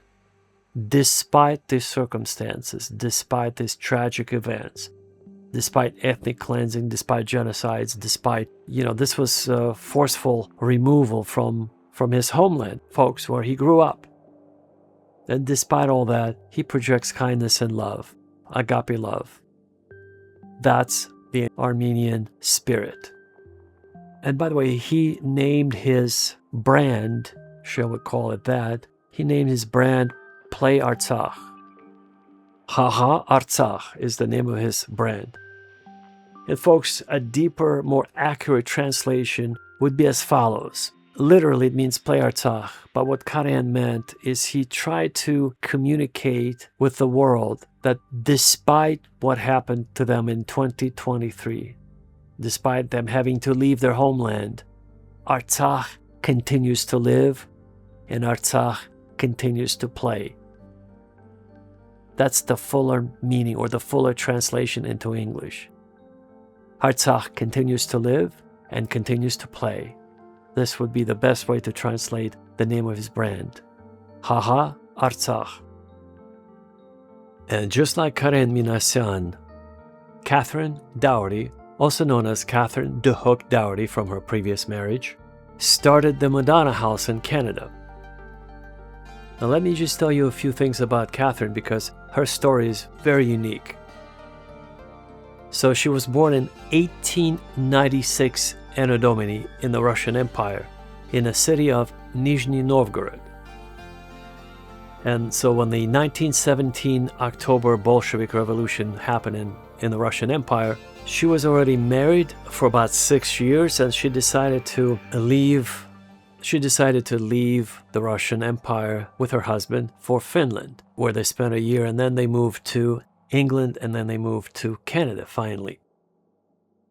So Catherine de Hook, who later became Dougherty, she is a remarkably spiritual woman, remarkably brave, remarkably courageous woman. Because, folks, back in those days, women had not only very little say, they were like property. Much like in the United States, women could not even start a business without the signature of the husband or the father until 1975. That's right, in the United States of America, women could not start a business without their husband's signature or their father's signature up until 1975. Imagine living in 1896 Russian Empire. Her role was very limited, and yet, despite that, she started the Friendship House, where all people were welcome of all races. And she started them in Chicago, in Toronto, in Harlem, folks. That's the part of New York City where it was highly segregated. This is remarkable, where she would welcome, the African people back in the day when they had signs posted upon every venue in New York City that said, whites only or colors keep out, something like that. So back in the day, she opened up these friendship houses where she would actually preach the gospel and would welcome all people of all races. That was a revolutionary idea. It was a revolutionary idea because she was a woman. It was a revolutionary idea because there was a segregation in place. But she overcame all those obstacles because she was essentially preaching the message of Agape Love, of unconditional love of God. And that's the kind of the uniqueness of Catherine's ministry. And then later she founded with her second husband, Eddie Dougherty, who was an American reporter. In May of 1947, they founded Madonna House Apostolate in Combermere, Canada. And so now the Madonna House is the conglomeration of everything that she's done before. This is where all, men and women are welcome, and they essentially created this wonderful community under the auspices of the Catholic Church. So that's why it's called an apostolate. But you can actually visit them if you wish. You can go there, you can spend, a week or two, and that will kind of refreshen your faith. It will put you on a new vector for your spiritual evolution. And that's what we're trying to do in Armenia as a whole. So the entire country of Armenia, we're trying to turn into the Madonna House, or the Finhorn Eco-Village, so to speak. That's right, folks. We're trying to change the entire country of Armenia to operate as one unit, as one spiritual dynamo. And so just like the Madonna House Apostolate and the Finhorn Eco-Village in Scotland, by the way, let me just tell you briefly, the Finhorn Eco-Village was started by Peter and Eileen Caddy from England. So they were driving in their minivan, or actually it's called the caravan over there. It was a camper, basically. They were driving in their camper across England, and they drove all the way into Scotland, and they drove as far as they could get, which was Finhorn Bay, and they decided to pitch their tent and start a commune or start an eco-village that they called Finhorn Eco-Village or Finhorn Foundation.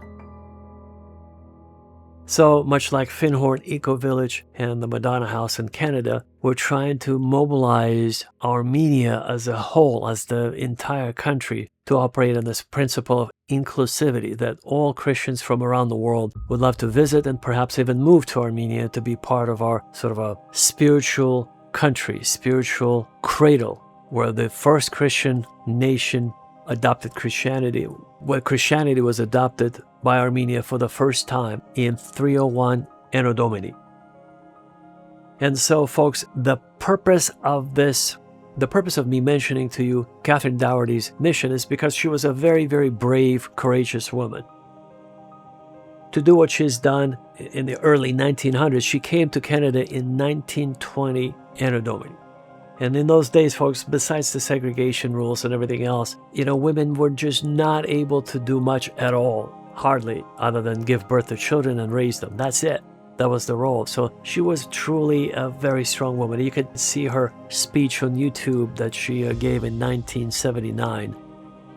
Never mind her thick Russian accent, because she was born in the Russian Empire. You could see her vision. You could see the Spirit of God working through her. And that's what we're trying to implement in Armenia. The only difference between us and the Madonna House or the Finhorn Foundation, we're heavily invested into high technology, such as supercomputers, hypersonic drones, and other, very advanced technology, because all of us are engineers, mathematicians, and IT specialists. So we bring this cutting-edge technology, whereas Catherine was just a simple woman from Nizhny Novgorod, Russian Empire. But her critical points, a couple of points I'd like to highlight: the Pustinia experience, so the Pustinia term. Pustinia is a Russian word for desert. So the desert experience she was using in her ministry is the kind of the isolated 24 hours spent in prayer. That's why she has so many different little log cabins for so many guests that visit her ministry, her little campus in Canada, where you basically lock yourself up in a little log cabin and you spend the night or the whole day in prayer. Prayer and supplication while reading the scriptures, and you just basically, that was her approach to try to bring people closer to God, which is absolutely the right way to do it. We absolutely agree with that. We agree with that 100%. The only way to get to know God is in total silence and total isolation, not while you're watching the news, not while you're talking to your family members, and not while you're eating a fat burger from McDonald's. That will never get you close to God. In fact, you are being delusional if you think by watching the news and talking to your family and friends and trading jokes you can hear the voice of God. It will never happen, folks. So the Pustinia experience, or the sort of the isolation experience, we highly recommend. In fact, we recommend that you do that not for just one day, but maybe for a week, if you can. If you can isolate yourself for a week, that would be a much better experience for your spiritual growth. And if you ever get a chance to visit the Madonna House in Canada, you would be pleased to talk to Father David Linder, who is the priest there. He's the director of all the priests, and he kind of runs that mission. Another very important term that Catherine was highlighting is unity among Christians, or the Russian word sobornost. So sobornost, or unity among Christians, is a very key concept in her ministry, which we absolutely agree. That's why we're trying to unite 2.6 billion Christians around the world and 17 million Armenians scattered around the world into one cohesive unit. That's the unity we need, folks. That's what Catherine was also promoting in all of her messages, in all her books. And so, anyway, look her up online or on YouTube. You can watch her 1979 presentation. Incredibly strong woman with an incredibly powerful mission, guided by the Spirit of God. Just a few differences, obviously, because she comes from a different era that didn't even have computers back then when she was born. So obviously, we bring a much more updated message to you, a message of hope, agape love, Christian unity, and also high technology that we should use for the benefit of the kingdom of God. Our Noah's Ark eco-village in Armenia, folks, combines everything into one. High technology, the spiritual greenhouse kind of an experience of the Madonna House, and the Finhorn Foundation's unification strategy, where all are united to worship God, to be one, and to find our true purpose and mission in life, and to fulfill it, of course. So we're all in one. We're sort of the best, the latest conglomeration of all the other eco-villages and Christian missions of the past. We're so underdeveloped, folks. We're so under the benchmark of being spiritual creatures. Just like, there's a difference between animals and human beings, there's a significant difference between human beings and, let's say, the angelic realm. And we're trying to bridge that gap, folks. We're trying to evolve and develop. The human brain retains only about 1% of what it takes in. And because of our special methodology, Agape meditation, there is a way to develop both left and right hemisphere. So our brains could retain up to 80% of the information we take in. In the end times, knowledge will increase, the Bible says. Weltanschauung is what we're after, folks. Weltanschauung is a beautiful English word of German origin, which simply means a specific, certain worldview. Weltanschauung. I highly recommend that you adopt this word if you haven't already.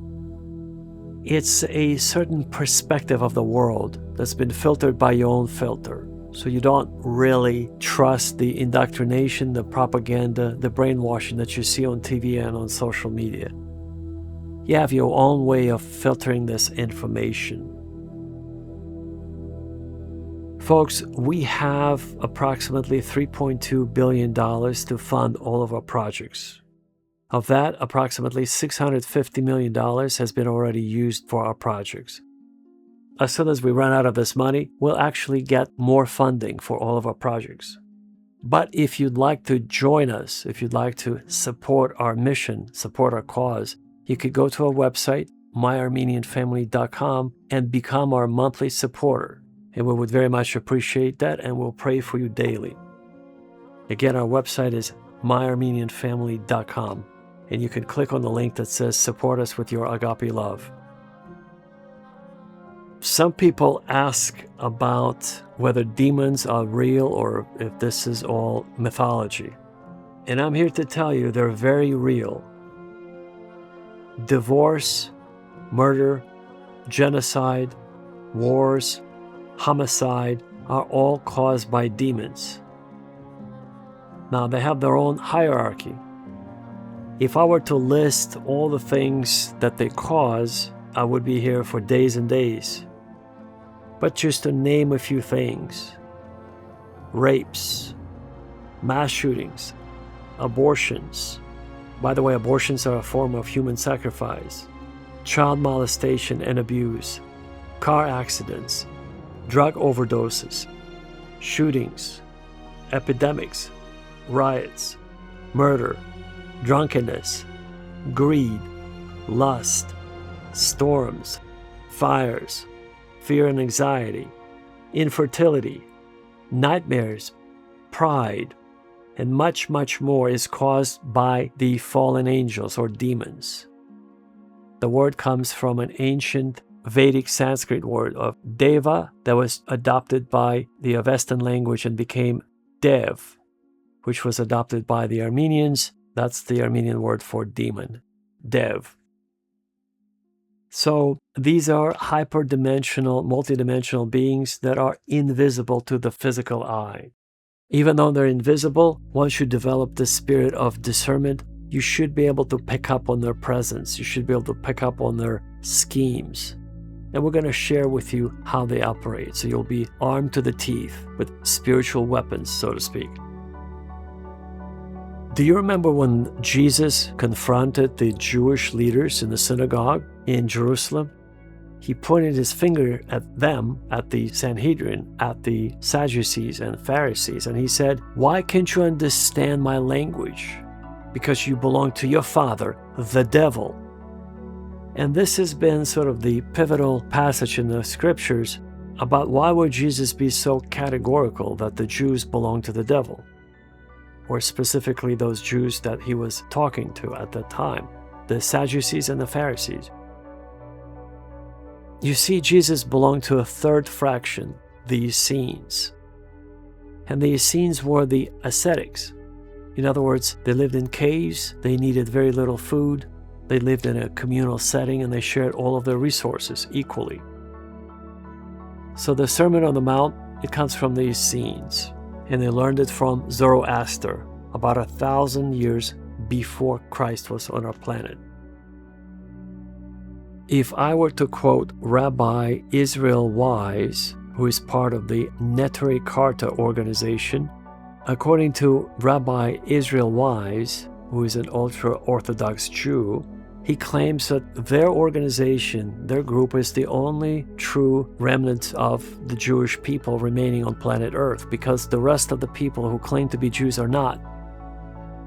They're the gangsters, they're the criminals who pretend to be Jews just to gain access to political power and money. Rabbi Israel Wise, specifically referring to Benjamin Netanyahu and the State of Israel. According to Neturei Karta, the State of Israel is an illegal occupation of Palestinian lands, illegal, obviously, murder of 10,000 Palestinians in 1948, and an illegal expulsion of 750,000 Palestinians from their homeland. Something very similar to what happened to Armenians in Artsakh. So Rabbi Wise is a very brave man. What they do, folks, is they demonstrate and they protest against the State of Israel every single day in front of the United Nations office building, in front of the Knesset in Israel, and globally in London in front of, important governmental offices. They're often beaten and spat at and mistreated and arrested, but they never stop. And what they claim, folks, is that Benjamin Netanyahu, which is actually verified information, number one, they're all atheists. The Netanyahu family is really not their name. They came to Palestine and they changed their names. It used to be Milikowski. Milikowski is a Polish name. They came from Poland. And folks, they were just opportunists.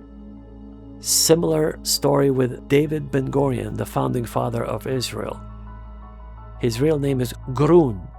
Grun spelled, as you can see on your screen, with an umlaut sound, with two dots above the U. That's umlaut. It's a German last name. So he's German, folks. He's not Jewish. And he does not believe in God. He does not believe in the Bible, folks. They're making fun of all the Christians and all the believers. That's why Rabbi Israel Wise considers them to be the most dangerous criminals on the face of the earth.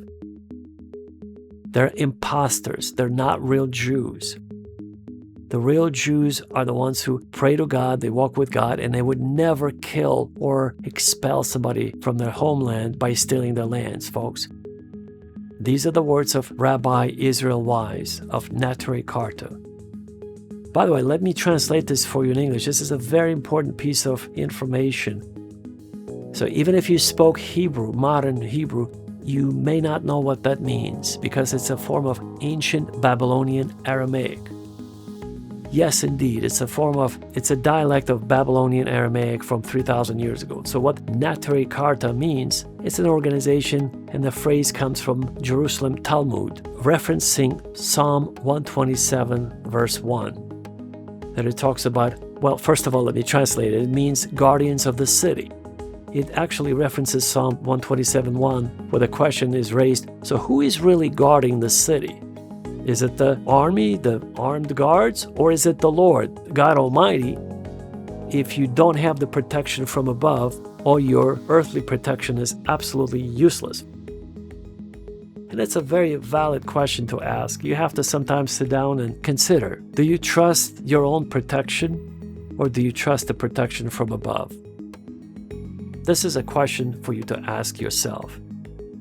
But going back to Rabbi Israel Wise, according to him, these so-called Jews are not Jews, they're imposters, they're criminals, they're the most violent gangsters that just gotten together and they're raping people, they're killing innocent Palestinians right now with American bombs, 3,000-pound bombs dropped from American airplanes, paid for by the American taxpayers. And he specifically names Benjamin Netanyahu as the devil-worshipping Antichrist. He says, just think about it. He is a very well-spoken individual. And he says, how could you possibly justify expelling someone or killing someone or brutally murdering someone for the sake of stealing their lands? That's not only not biblical, it's not human. That's why he calls them demon-possessed, demon-controlled, satanic Antichrist like biomass and two legs. He's referring to Benjamin Netanyahu and all of that criminal organization in the so-called State of Israel. These are the words of Israel Wise. He is part of Neturei Karta International. That's an ultra-Orthodox group that claims that the State of Israel is illegal and it must be dismantled because only God will bring forth Israel according to their writings. You can't manually, forcefully put it together. That's why they're waiting for the Messiah. That's Israel Wise. Very brave man.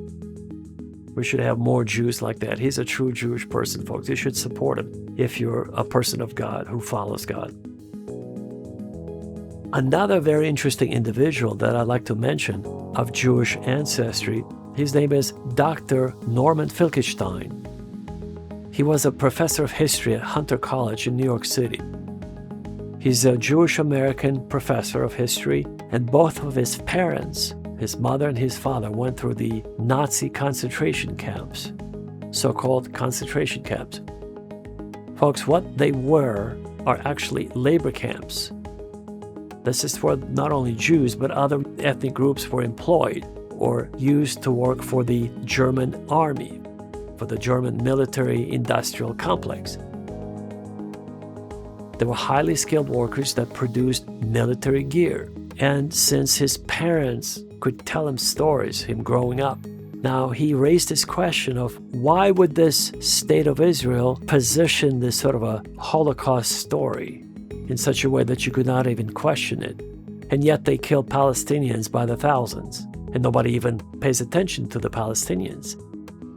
And this is what he formulated, again, a very similar worldview about the fact that it's a business project, folks. It's gangsters, criminals who are in power of Israel. They're all atheists. They don't believe in God. They're not even Jews. They're all imposters because not a single religious person would justify killing another human being to steal their lands. So these imposters, they organized this Holocaust campaign just to milk the German government for money. Do you know how much they've milked the German government for? They siphoned off over $125 billion over the years. And out of that $125 billion, do you know how much was actually given to the surviving family members? Folks, take a guess. This is a dialogue, remember? About $40 million was given to the surviving family members. The rest disappeared. Folks, they collected $125 billion. They've distributed $40 million, roughly, to the so-called survivors of the Holocaust. That's a mafia scheme, according to Dr. Norman Finkelstein. I highly suggest you watch him on YouTube. He is just an incredibly brave Jewish man, Jewish historian, highly educated, very brave. That's his opinion, that's his projection, that everything is crooked, everything is not real. Those people are not real Jews. Those people are criminals. They're gangsters. They're worse than Al Capone. They're worse than, much worse than Hitler, folks. These are the most lethal, dangerous people, Antichrist in power right now in Israel. Who are truly Jewish people? The Jewish people are just like Rabbi Israel Wise, who prays and cries with the Palestinians who are being killed by the thousands every day. He says they should be stopped immediately. That's why he is protesting in front of the White House, in front of the United Nations building, in front of the Knesset building in Israel. They are protesting, folks. They're trying to shut down the state of Israel. And they have a YouTube channel, and their channel was hacked several times. Their website was hacked constantly. I mean, so many times it's not even funny. But please check them out, both Professor Dr. Norman Finkelstein and Rabbi Israel Wise, or simply just type in Neturei Karta and you'll find their channel on YouTube. They upload new video every single day from every single one of our demonstration in London and New York City and Tel Aviv, and around the world also. They're very just bravest people around the world. And this is their opinion, folks. They have the right to say something about the Jewish people, Jewish faith, and according to them, they're just a small number of truly Jewish people. The rest are imposters, the rest are criminals, the rest are gangsters who pretend to be Jewish, but they're not. This is why Jesus, looking at the Sanhedrin, looking at the Pharisees and the Sadducees, he pointed his finger at them and plainly spoke. He says, "Why can't you understand my language? Because you belong to your father, the devil." And every time he speaks of the lies and deception, because it's nature, folks. I'm going to bring it up on the screen so you can see it. This is why Jesus accused them, and he called them, the Jews, he called them the children of the devil, folks. Because even 2,000 years ago, there was the same situation. Everybody who's a criminal, they try to be an opportunist and climb into the position of power. Even religious power, folks. Yes, yes, yes. The fact that they wear a beard and they're part of the Sanhedrin doesn't mean that they're righteous Jews, folks. It's on the contrary. They're the most corrupt, violent group of people. They killed him. The Jews killed Jesus the Christ, the Son of God, the bearer of light. And that is happening today to the Palestinian people, folks. I could not watch on television anymore after, the number of innocent Palestinian civilians got up to about 5,000 people that were killed by the so-called Israeli army, folks. American planes, American-funded war by the American taxpayers, killing innocent women and children. Now, even if one person is dead, folks, on the street because of some car accident, and we feel very sensitized to that loss, can you picture right now, at the time of this recording, there are over 77,000 dead, corpses piling up.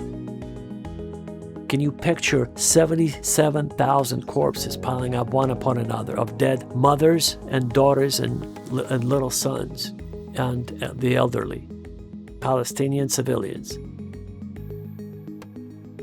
77,000 dead because of this one antichrist who is in power, who's a criminal, who's wanted for $6 billion of embezzlement money.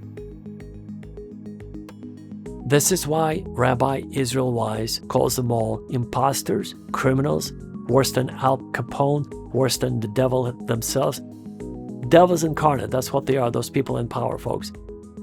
2,000 years ago, Jesus called them the children of the devil. And today, Rabbi Israel Wise calls them all imposters and children of the devil because of what they do, folks. We have to clearly see that. There is no kind person who would ever wish anything evil upon another person, much less to take their lives. And these people just easily flip a switch. You turn on, push on a button, and the bombs are flying on people's homes. There's the war in Iran. And let's just talk a little bit about that, folks. The prophetic message. So we have access to our supercomputers. Everything is mathematical. Everything is tied to the past, present, and future. Could be represented using mathematical formula, mathematical data. Everything is encoded, folks. And only a supercomputer could decode it. So we need approximately 250 billion units or tokens to load into our computer of data points, basically. And it analyzes it using a certain algorithm, and it could actually forecast future events.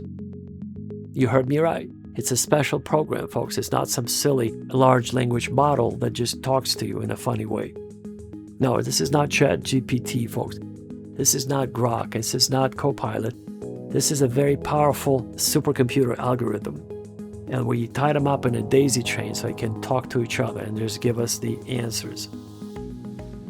So in 1999, I created a video, and also I did so in the year 2000. On March the 4th, 2000, I might even play just a snippet of it on the screen for you. But in the year 2000, I recorded myself talking to you in a similar way, except back then we had older technology, Sony camcorder, video cameras had these little small, I believe they're called something, digital 8 tapes, folks, these small video cassette tapes. And so anyway, on the older equipment, I recorded a message about future events that were predicted, and most of them have already materialized. For example, in my March the 4th, 2000 video, I talked about the upcoming September 11th attacks. I talked about the pandemic that I called the virus that originated in 1942 island of a Scottish island that was actually developed. The virus was developed by the British military. And this virus spread, and they decided not to use, it was World War II, and they decided not to use that virus against the German army, the German troops, because it was too unstable, too violent. But that is a modified virus that will be used as a so-called the pandemic virus, folks. That's the tie. It's all artificial. It's all done by the children of the devil, of Satan. In that video, I also talked about Donald Trump becoming his first term in the White House, about Donald Trump's second term in the White House, by Donald Trump's assassination, about the war in Iran, about the second war in Iran, and about the nuclear weapons, and of course about the war in Ukraine. I named even the date that will start in February of 2022. And folks, the war in Iran and Ukraine, this is where the nuclear weapon will be used for the second time after Japan. If you recall, in August of 1945, the United States dropped 2 nuclear weapons on Hiroshima and Nagasaki, where 350,000 people were instantly killed by the bombs.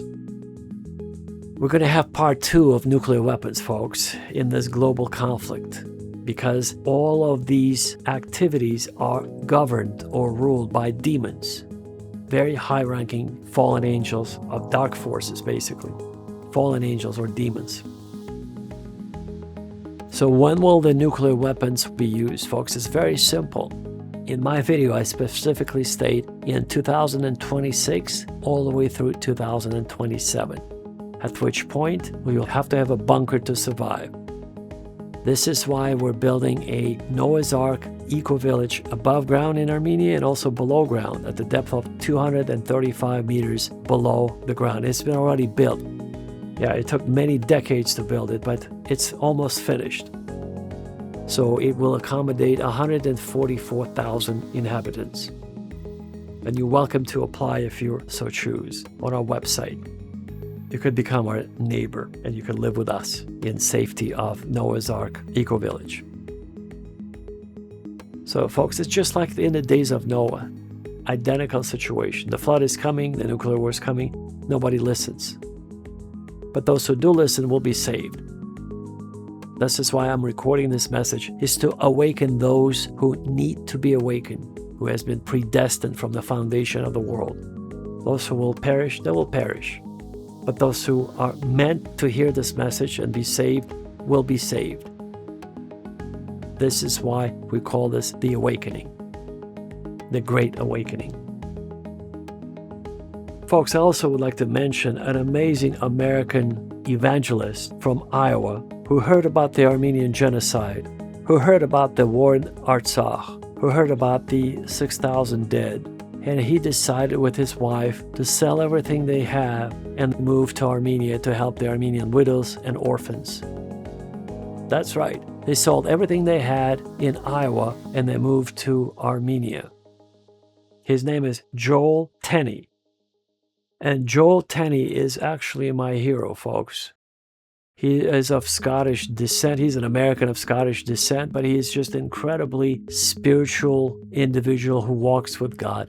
Not just because he loves Armenia and he moved to Armenia, folks. That's just a small part of it. It's because he was praying to God about what he should be doing in his life. And God has opened his mind to focus on the orphans and widows of Armenia. So he looked it up and that's where he found out about the Armenian Genocide of 1915, about the war in Artsakh, about the earthquake of 1988 in Spitak and Leninakan. And he just was moved to the core of his being, and he told his wife that they needed to sell everything and move to Armenia. And his name again is Joel Tenney. You should follow him on social media. I don't know him, I just saw him on YouTube, folks.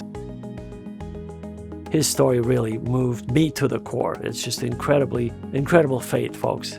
He has incredible faith. And he walks with God. And by the way, they have 6 children, folks. Can you imagine moving to another country with 6 children where you don't even speak the language? Now that's called faith, folks. And they sold everything in Iowa. A remarkable family, a remarkable man. He is truly a man of God. I wish we had more people like Joel. Joel, we love you as our Christian brother, and we wish you all the best. May God send his angels to guard you, protect you, and especially your wonderful large family. Take care, God bless you, and I hope to meet you someday in Armenia or some other place. There is so much more I wish to share with you and discuss, but there's simply not enough time. If I went through my video that I recorded in the year 2000 with all those events that I have forecast that they came true, it would take us 2 hours, folks. But in the interest of time, I'm simply going to say, just pray and fast. You should be fasting and in constant prayer.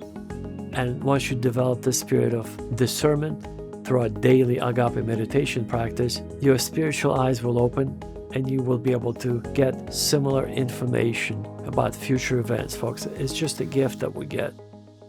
Plus, we have access to our supercomputers that actually prepare those reports for us also, folks. That's an additional source of information.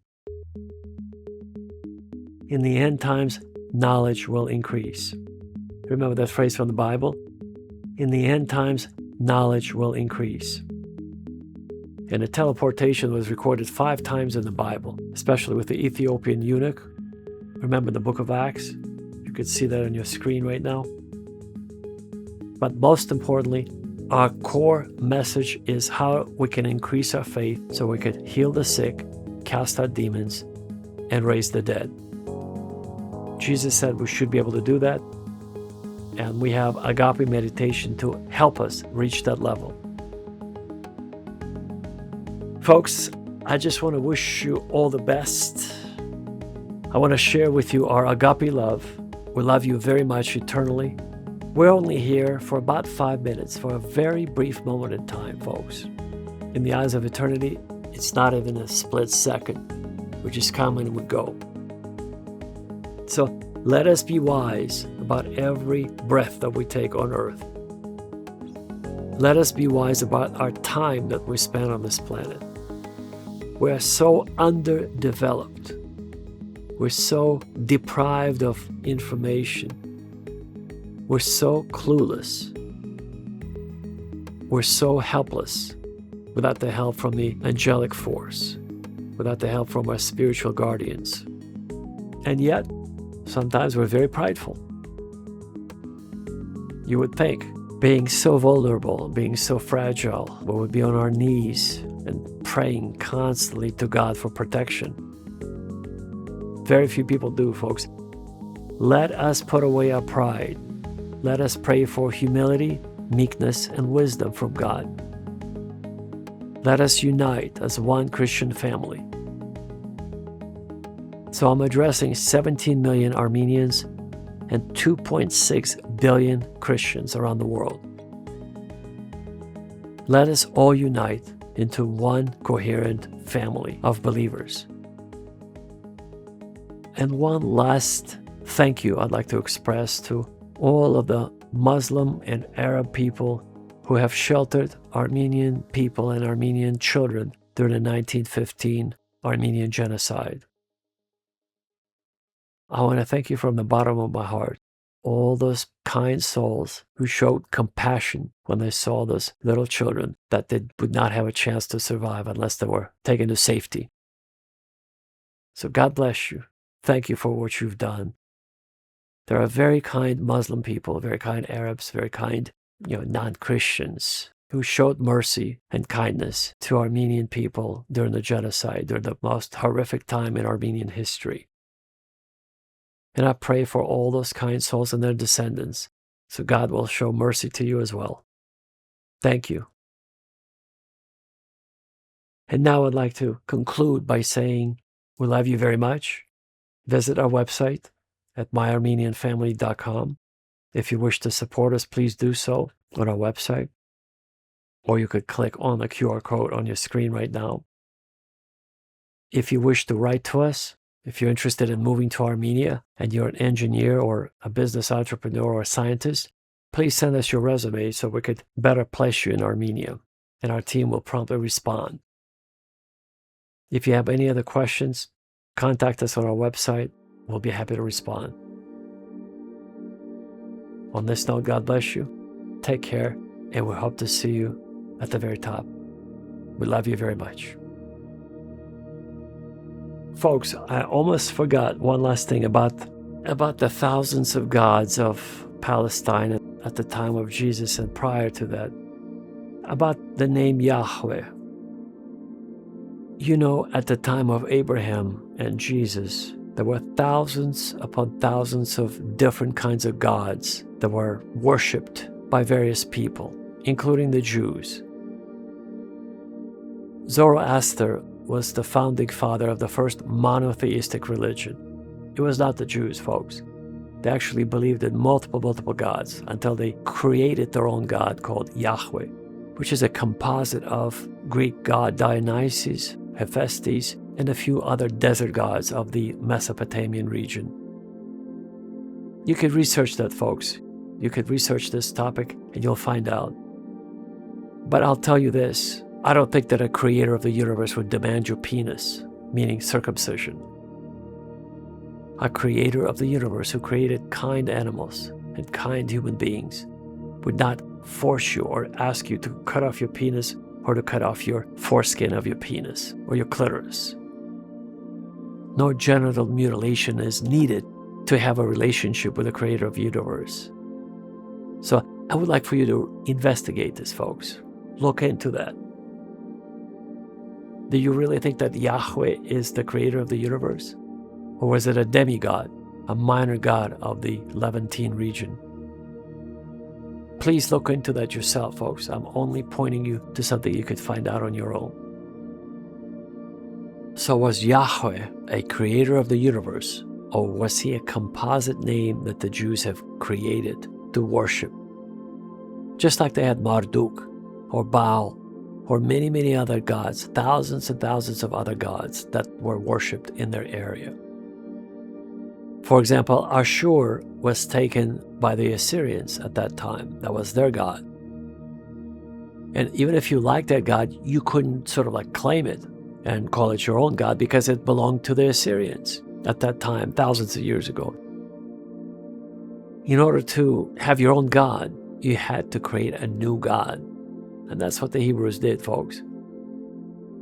The creator of the universe, folks, I don't think would ask for a circumcision, for you to be circumcised, to bless you. This is a typical crazy talk. One last thing I'm going to mention, according to many psychiatrists in New York City, Jewish psychiatrists who walked away from the Judaic faith to become Zen Buddhists, they completely recant and deny the fact that this is normal behavior, folks.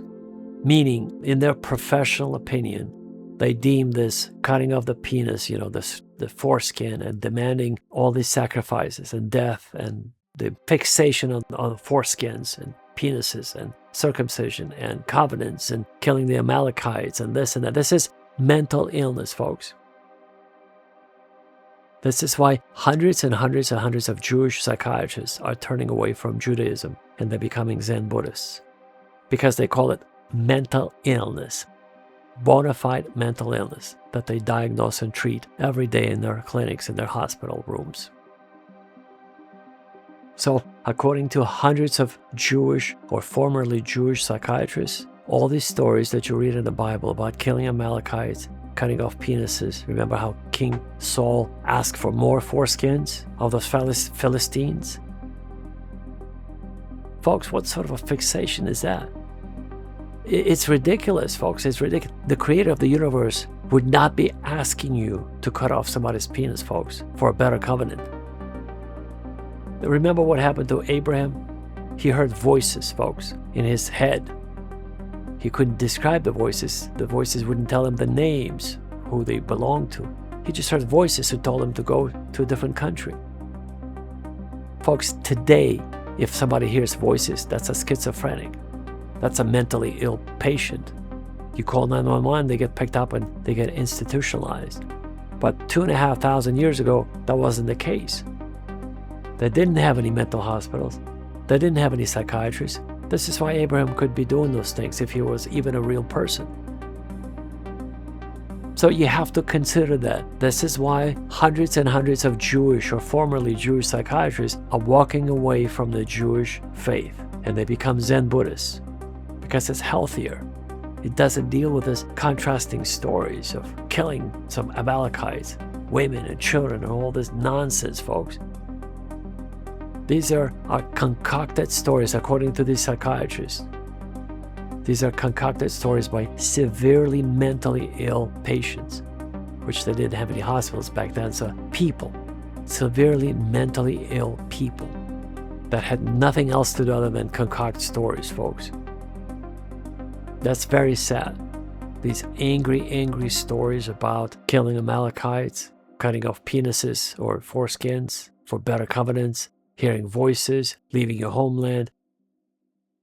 Folks, at that time, you could not even dream or dare to dream about leaving your father's house for safety reasons.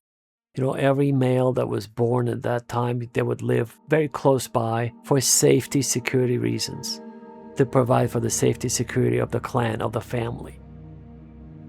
So when Abraham said, I'm leaving, folks, that was unheard of. That's like not possible. You would never do that.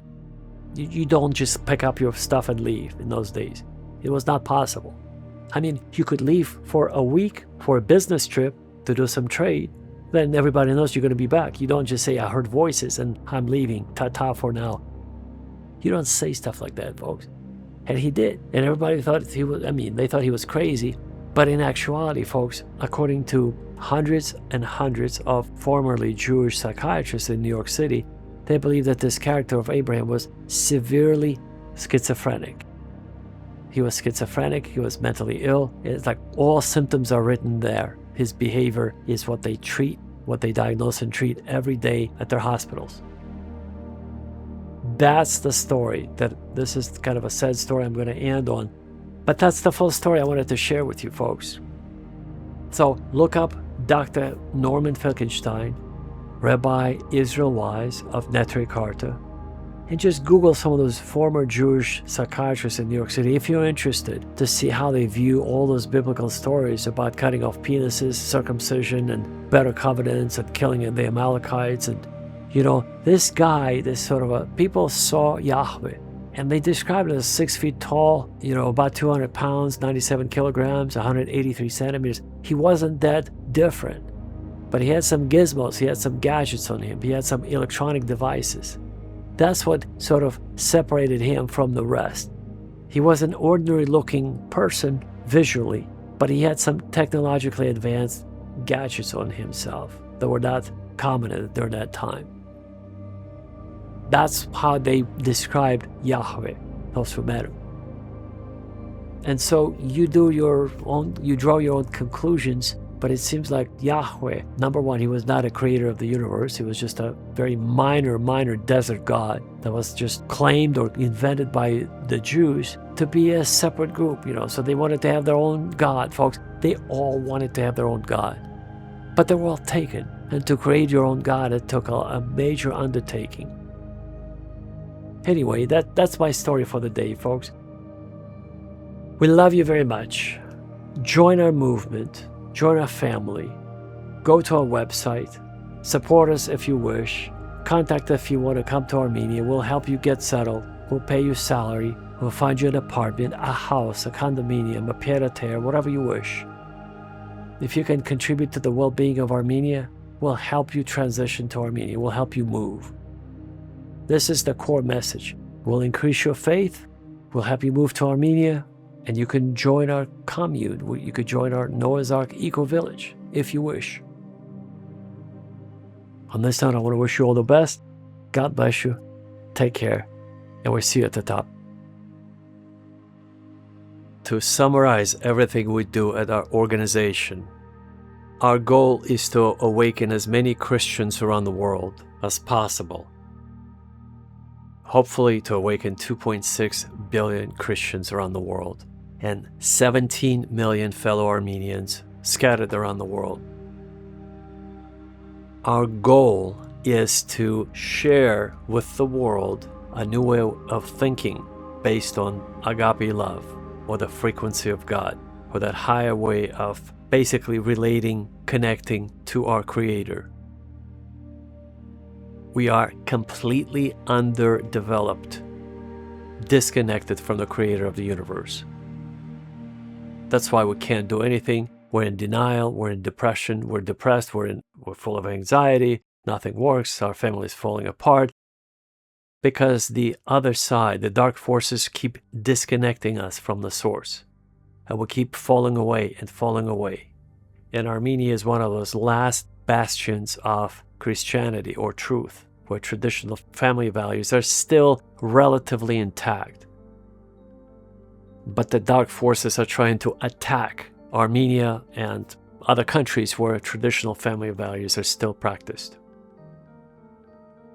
You know, Ireland used to be the most Catholic and the most family-oriented country in the world. You could not even get a divorce in Ireland.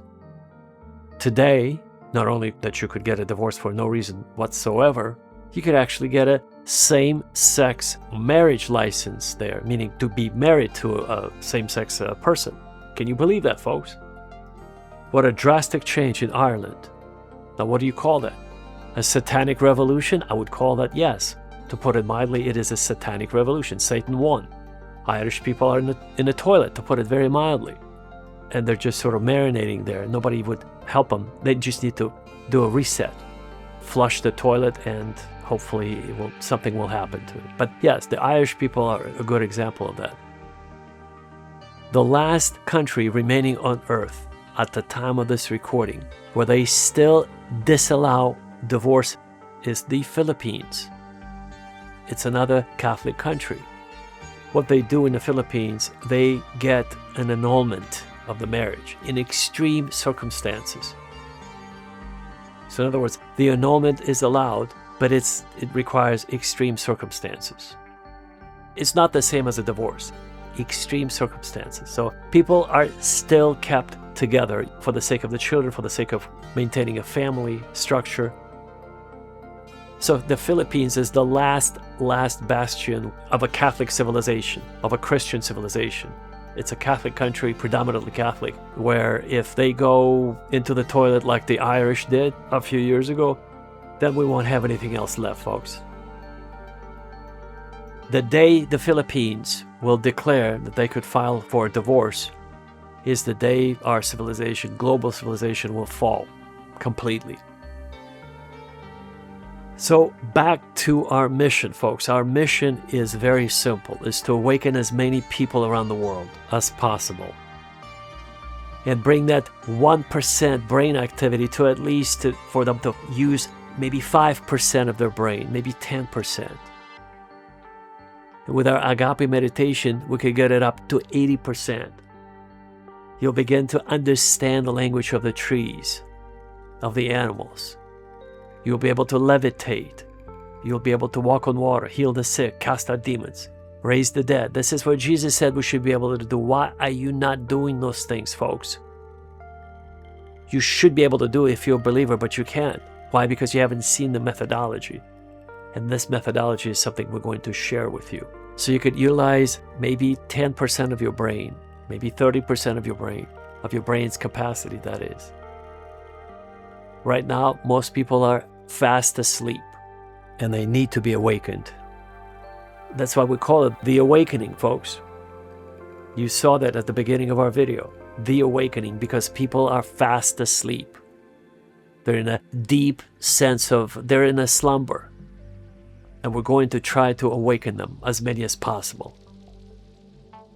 And we pray with all our hearts that many people would be receptive to our message. And like I mentioned, our brother Joel from the state of Iowa, when he heard about Armenia, when he heard about the Armenian Genocide, he told his wife, honey, we need to sell everything we have and move to Armenia. And that's what they did, folks. It wasn't a pleasure trip, folks. They have 6 children. Imagine moving 6 children with you. This is my hero. The reason why I call Joel Tenney a hero, because to do such a feat, it is truly a feat, folks. How do you tell your wife we need to move to another country, far away from the state of Iowa in the United States? How do you tell your wife we need to sell everything for the sake of having enough funds to live in Armenia and start a non-profit foundation to help the widows and the orphans? The widows of the Artsakh War, or the war in Artsakh, the several wars that have been happening, the 6,000 men that haven't returned home. So there are 6,000 wives and mothers. So widows and mothers who lost their sons. That's Joel Tenney. He's an awakened human being. And we pray for him daily and for his entire family, of course. So folks, this is our attempt to share with you as much as possible. And I'd like to close this message by saying, do not believe anything you see on your TV or on social media. There is no such thing as artificial intelligence, folks. Please don't believe it. It's a total lie. This term was coined by John McCarthy in 1956 at Dartmouth College in the state of New Hampshire. He coined this phrase because he needed money, grant money, so he applied to the Rockefeller Foundation and to other sources to sustain his program. He has a PhD in mathematics. All the mathematicians at that time, they were involved in computer science because computer science did not exist at that point. They were just involved in building computers. The first computer, called ENIAC, it was created in 1946 in the United States of America. The second computer, 5 years later, called UNIVAC. And many people even confuse them, folks. There's a ENIAC with a C at the end. And UNIVAC, VAC at the end, was created in 1951. So these are the first the forefathers of our supercomputers that we use today. So we don't call it artificial intelligence because there's no such thing, folks. The computers we use are massive, massive computers that are much more powerful than any computer you might have access to. And so these large language models are sold to the public as if these are the supercomputers, folks. Well, yes, they are, but they can only do one thing. They're the large language model. They just analyze a lot of data and they give you back some text or, voice commands or answer using a synthetic computer voice. But that's not artificial intelligence, folks. John McCarthy, again, coined this term to refer to something in the distant future that will mimic the human brain, which will never happen because of the complexity of a human brain. It happened in 1956. To this day, there is no such thing as artificial intelligence. These are simply large computers that run a certain program. That's it. And the way we use our supercomputers is for very practical reasons. How to break the laws of physics, how to prove that theory of relativity is completely wrong, and has been proven. So we create new laws of physics. We create new nanomaterials that are lighter than paper and stronger than steel.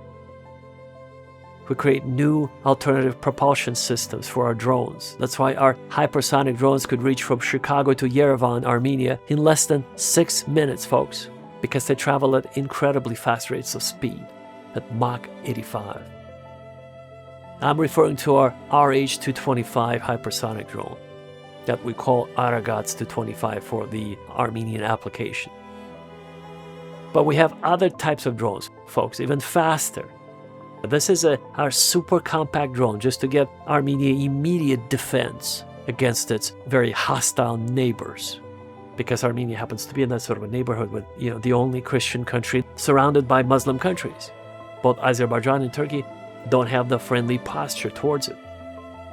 The Ottoman Empire caused the Armenian Genocide in 1915. And dozens of massacres prior to that, starting from the 1800s, which nobody wants to talk about for some odd reason. But anyway, our point is, we bring the truth, we awaken, we connect you to the frequency of God, so you could, for the first time, feel alive. Until that point, until you get to the frequency of God, you're not alive. You're bamboozled, meaning deceived by garbage from the toilet of Satan. And you're floating in that toilet and you think you're alive, folks. You need a hard reset. And that's what this awakening does, or will do to you. This is a Satori-like awakening. Satori is a Japanese term for instant awakening. It doesn't take years and years and years and years. No, folks, it's a simple agape meditation that is 3,000 years old. It's very effective. That's why we're introducing it to you. So your eyes will be open. For the first time in your life, you'll begin to see the truth. As Jesus said, and the truth will set you free.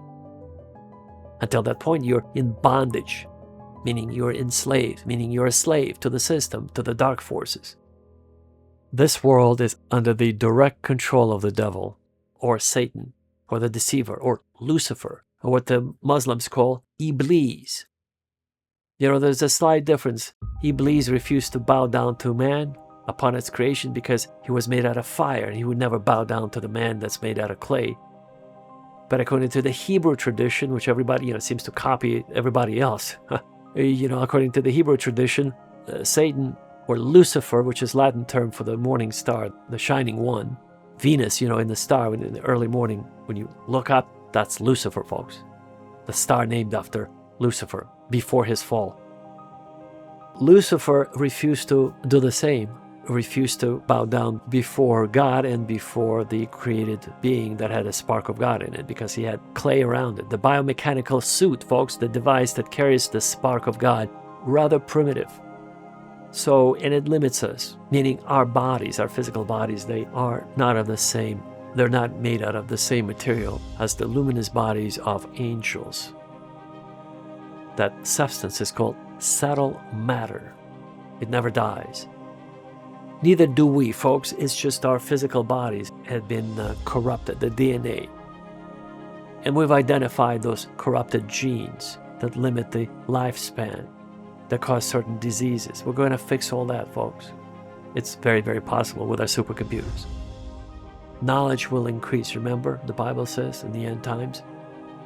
And we are increasing our knowledge exponentially. We reach the technological singularity. So we're sharing with you this information. We'll provide for safety, security, unprecedented safety, security of Armenia, the first Christian nation.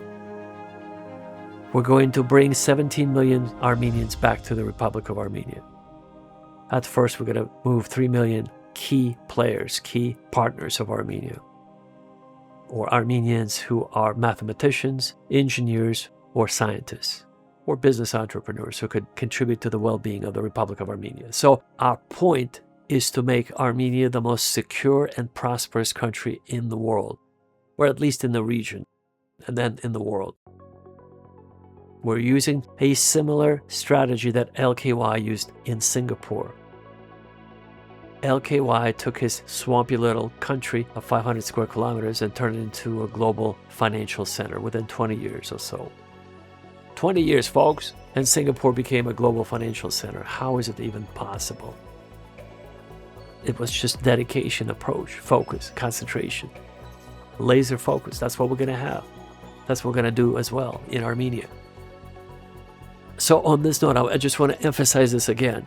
Human beings are extremely underdeveloped because they're asleep, fast asleep. And we're trying to awaken all human beings to the light of God. We call it the Agape meditation that will awaken you to the frequency of God. Once you are on the frequency of God, you'll be able to see everything the way it is. Did you know that trees, folks, trees have their own communication system? They're alive just like us. If you wandered into a meadow in a forest or some backwoods, you'll step into their kingdom. And if you could read their language, you would realize they all communicate to each other. For example, if one tree is suffering from excessive water conditions, if it's drowning, it will communicate it to the surrounding trees in that meadow. They have a very sophisticated underground network of, it's like our neural network, as our central nervous system inside our body. They have the same system. And by the way, mushrooms form the core foundation of that network for trees. Mushrooms, folks, mushrooms. Not the ones that grow above ground, but the ones who grow beneath. You can't see them. They have their own sophisticated system. So the trees would come to the aid of the tree that's drowning. And it will pump that water away from that tree that's in trouble. And vice versa. If the tree needs more water, the surrounding trees will meet the demand of that tree that's dying because of excessive drought, let's say. If it needs water, they'll supply it with more water. Folks, they operate as a family. These are trees, folks, trees. They're alive. Try to understand what I'm saying. And they will never have email, they'll never have computers, but they communicate. They're alive just like us, but in a much more primitive way, simpler way. If you don't know any of this, then you're ignorant of this thing called life. And we're trying to bring you up to speed in a very humble way, by the way, in all humility. Every time you're about to cut your cucumbers or tomatoes for your salad, they cry, folks. They scream for help. And this was scientifically recorded and proven by the German engineers using laser microphones. You could find it online. You could read about it. You could watch the videos. Yes, vegetables cry, scream for help when you're about to cut them because they're alive. Now, how about that, folks? Before you cut your apple, you need to ask for its, not consent, but you need to just sort of bless it and thank God for feeding you. But you need to say that we're going to be one in just a moment. Thank you for being there, you know. That's an acknowledgement of both the creator of the universe giving you this fruit, and then you will be acknowledging this fruit that you're going to eat, which is alive, completely alive, folks. It feels, in a more simpler way, it feels all the pain that you feel too. Again, before you cut a cucumber or a tomato, they actually feel the pain and fear. Before when you bring up your knife up against its skin, you know, they feel they're about to be killed. And they emit this sound that we cannot hear it, but it could be picked up by laser microphones. You can look it up. So everything is alive, folks. Everything is alive. There is no artificial intelligence.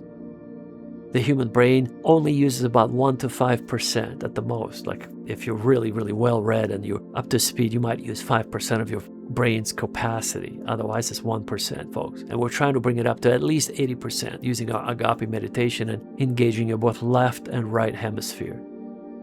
There's certain exercises, meditative exercises we're going to teach you, share with you, so you can bring up your capabilities from 1% to 80%.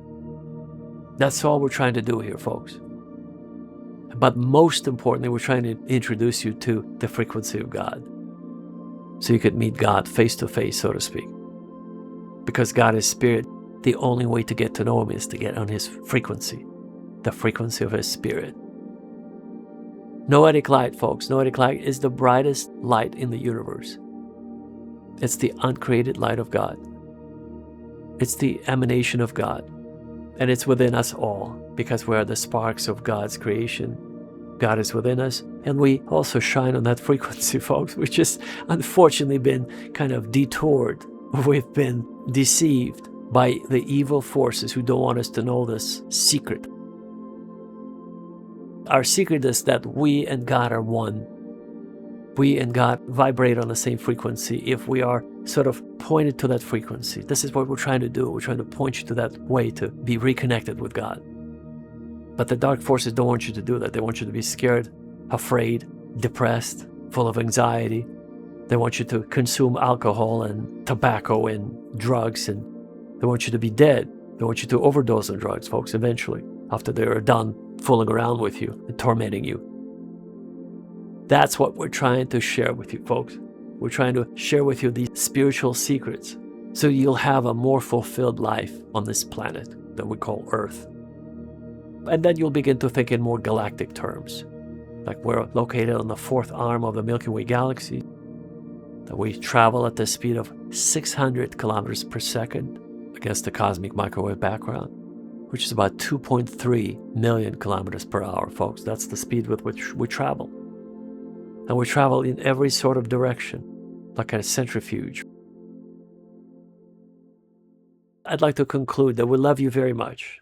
This is why we're creating this material. We're sharing with you the secrets of the universe. The most important part, folks, is what we're doing on this planet, who we are, why we're here, and where we're going after our physical hearts will stop beating, because our biomechanical devices or suits or our bodies will give out one of these days. And we never die, folks. That's the whole secret. We never die. It's a very instantaneous transition to the other side. Nothing changes. You realize, oh my God, this is all real. And it's instantaneous. You can't go back. You can't go back. You can't go back. Those are just a few cases out there, 1 out of a billion that they say they went back. But really, not really, folks. You can't go back. Once you realize you've transitioned on, you've missed out this tremendous opportunity to grow spiritually, to get to know God, to get on His frequency, and to help others experience His agape love. Using a scientific language, folks, agape love is simply a very high frequency modulation that God operates on, the creator of our universe operates on. He operates on a very, very high frequency, and if we were to see it with our eyes, we could not handle it. So that's why the only thing we could sort of relate to it, we can relate to it by saying kindness, helping people, helping animals. And folks, talk about animals. Just look at your screen right now. Everything we touch, everything human beings touch goes into the toilet, like I said earlier. There are thousands upon thousands of whales and dolphins that throw themselves on beaches around the world. Why? Because the water is polluted, and also, besides water being highly polluted, ships and submarines use sonars, and they blind them permanently. Dolphins and whales use their natural sonar system inside their head. This is how they hunt, this is how they navigate. And when the powerful military or civilian ships, when they point their sonars to get their directions, they blind those poor whales and they blind those dolphins and other type of fish that can't see anymore. And that's why they just choose to die. They just throw themselves on beaches and they just die, because for them, folks, it's like you being blinded. When you can't see, I don't know what sort of life that is, when you can't see all of a sudden. But for them, folks, how could they possibly function? That's why they come to the shore and they hope that maybe someone will help them. Nobody's there to help them. Look at those pictures, folks. Look at those pictures of those whales and dolphins. They're dying by the thousands every month. They're found around the world because of human activity. Human activity is usually negative in every industry, every sector we take. For example, illegal logging, folks. The Amazon rainforest. The Siberian taiga. That's right, the Canadian forest. The Canadian and the Siberian forests are the largest forests on planet Earth. And they're being illegally logged. And you can actually clearly see that from space. The ISS keeps tabs on those illegal loggers, and they see how they're carving out their space in the Siberian forest and in Canadian forest. Bit by bit, folks. It's very visible, it's devastating. And then those illegal loggers, they sell those trees to the Chinese under the table, folks. It's all illegal.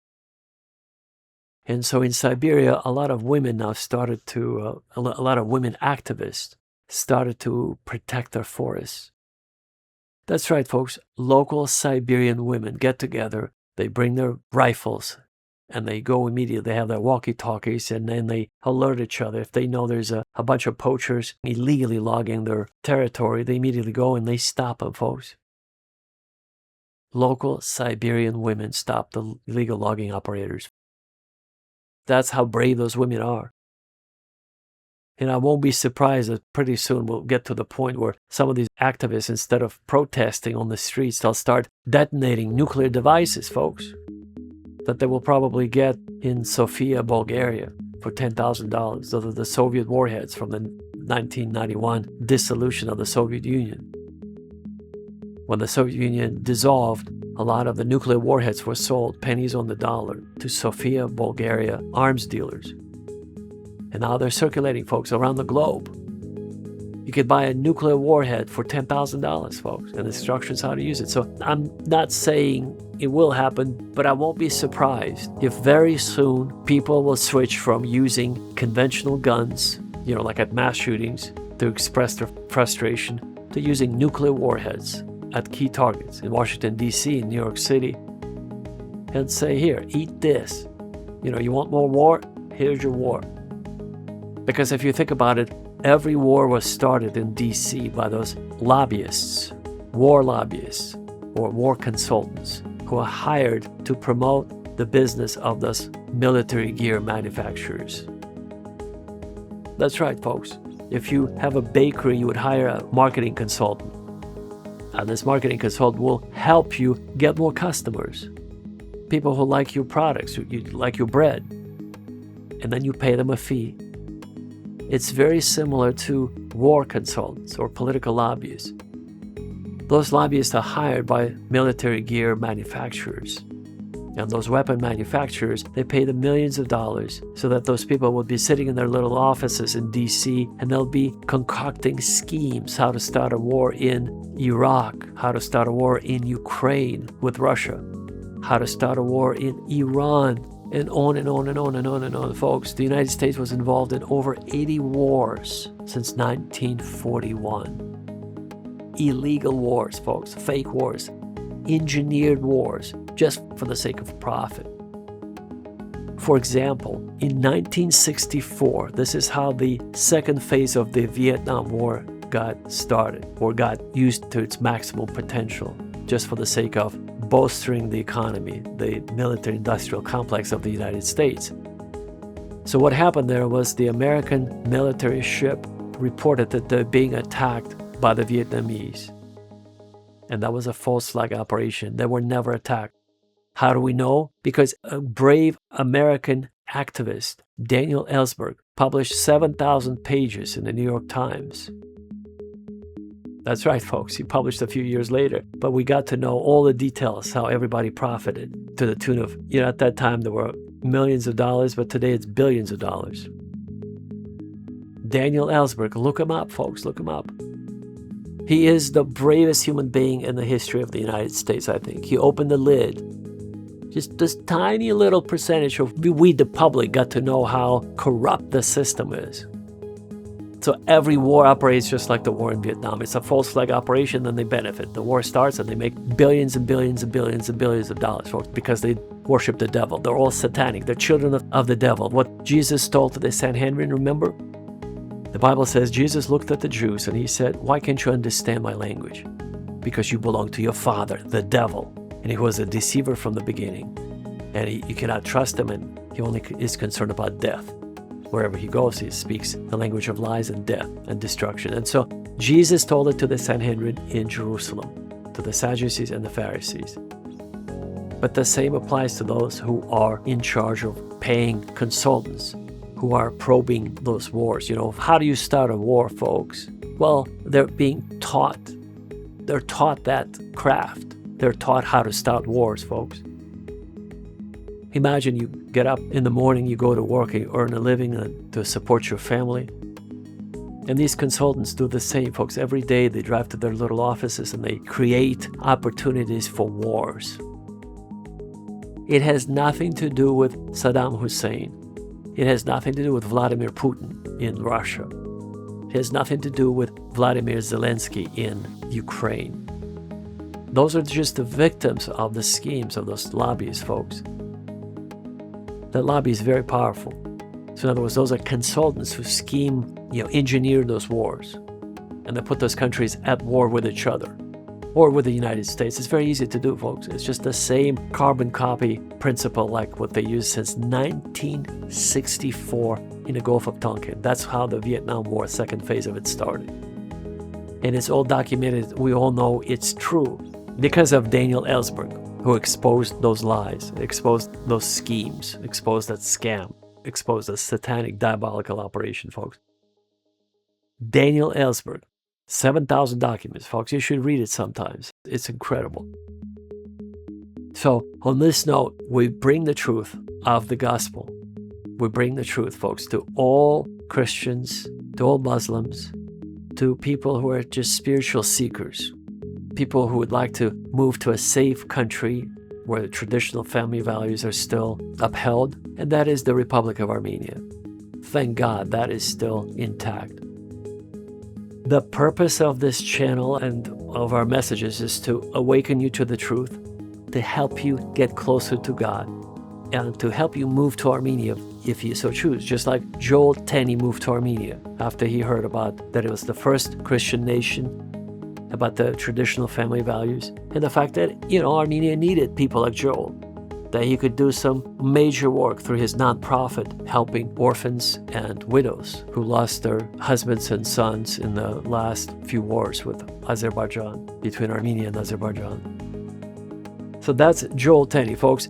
If you have the same disposition as Joel Tenney, if you're so inclined to move to Armenia, write to us.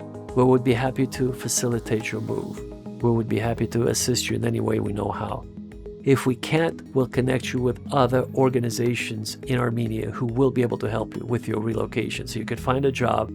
They have various programs, folks, for your job qualifications, depending on your background. So if it's not through us, we'll connect you with the right organization, folks. The point is, if you'd like to move to a Christian country with traditional family values, where there's still a husband and wife and children as the only sort of a nucleus of a society and nothing else, no other monkey business, so to speak, then Armenia is your destination. Very, very kind people, very family-oriented people. There's God and family, number one for Armenians. That's it, folks. Contact us. Go to our website, myarmenianfamily.com. Go to a contact form. Send us your information. If you wish to send us your resume or your CV, you could do so. You could upload up to a 10 megabyte file. We prefer a PDF file. And we'll have a better idea about your qualifications so we can connect you with the right person. Our team will be in touch, discuss your desires, and will help you move to Armenia. On this note, I want to say thank you for your precious, precious time that you spent with us today. This was not by accident. This was God's will. I operate in the Spirit. And if you were searching for this, this was the answer to your prayers. God has used me to communicate to you that your prayers have been answered. So if you were searching and looking for such an opportunity to move to such a wonderful country, Christian country, where traditional family values are still upheld, you could do so. If you'd like to just come to Armenia, you don't need a visa for most countries. If you'd like to permanently relocate to Armenia like Joel Tenney did, we will assist you in doing so, especially if you're an engineer, a scientist, or a mathematician. We'll find you a well-paying job, an apartment, a house, or condominium, and a car or SUV, whatever you prefer. And if we can't help you, we'll connect you with a local organization in Armenia. There are several options. So write to us, go to our website, share this information with your friends and family members, especially if you're part of our Christian family, 2.6 billion strong around the world. And if you're a fellow Armenian, there are 17 million of us scattered around the world. Please also do the same. Share it with your family and friends. On this note, folks, I want to wish you all the best. God bless you. Peace be upon you at all times. We want to see you at the very top. We want to see you in Armenia, and we'll talk to you very soon. Take care.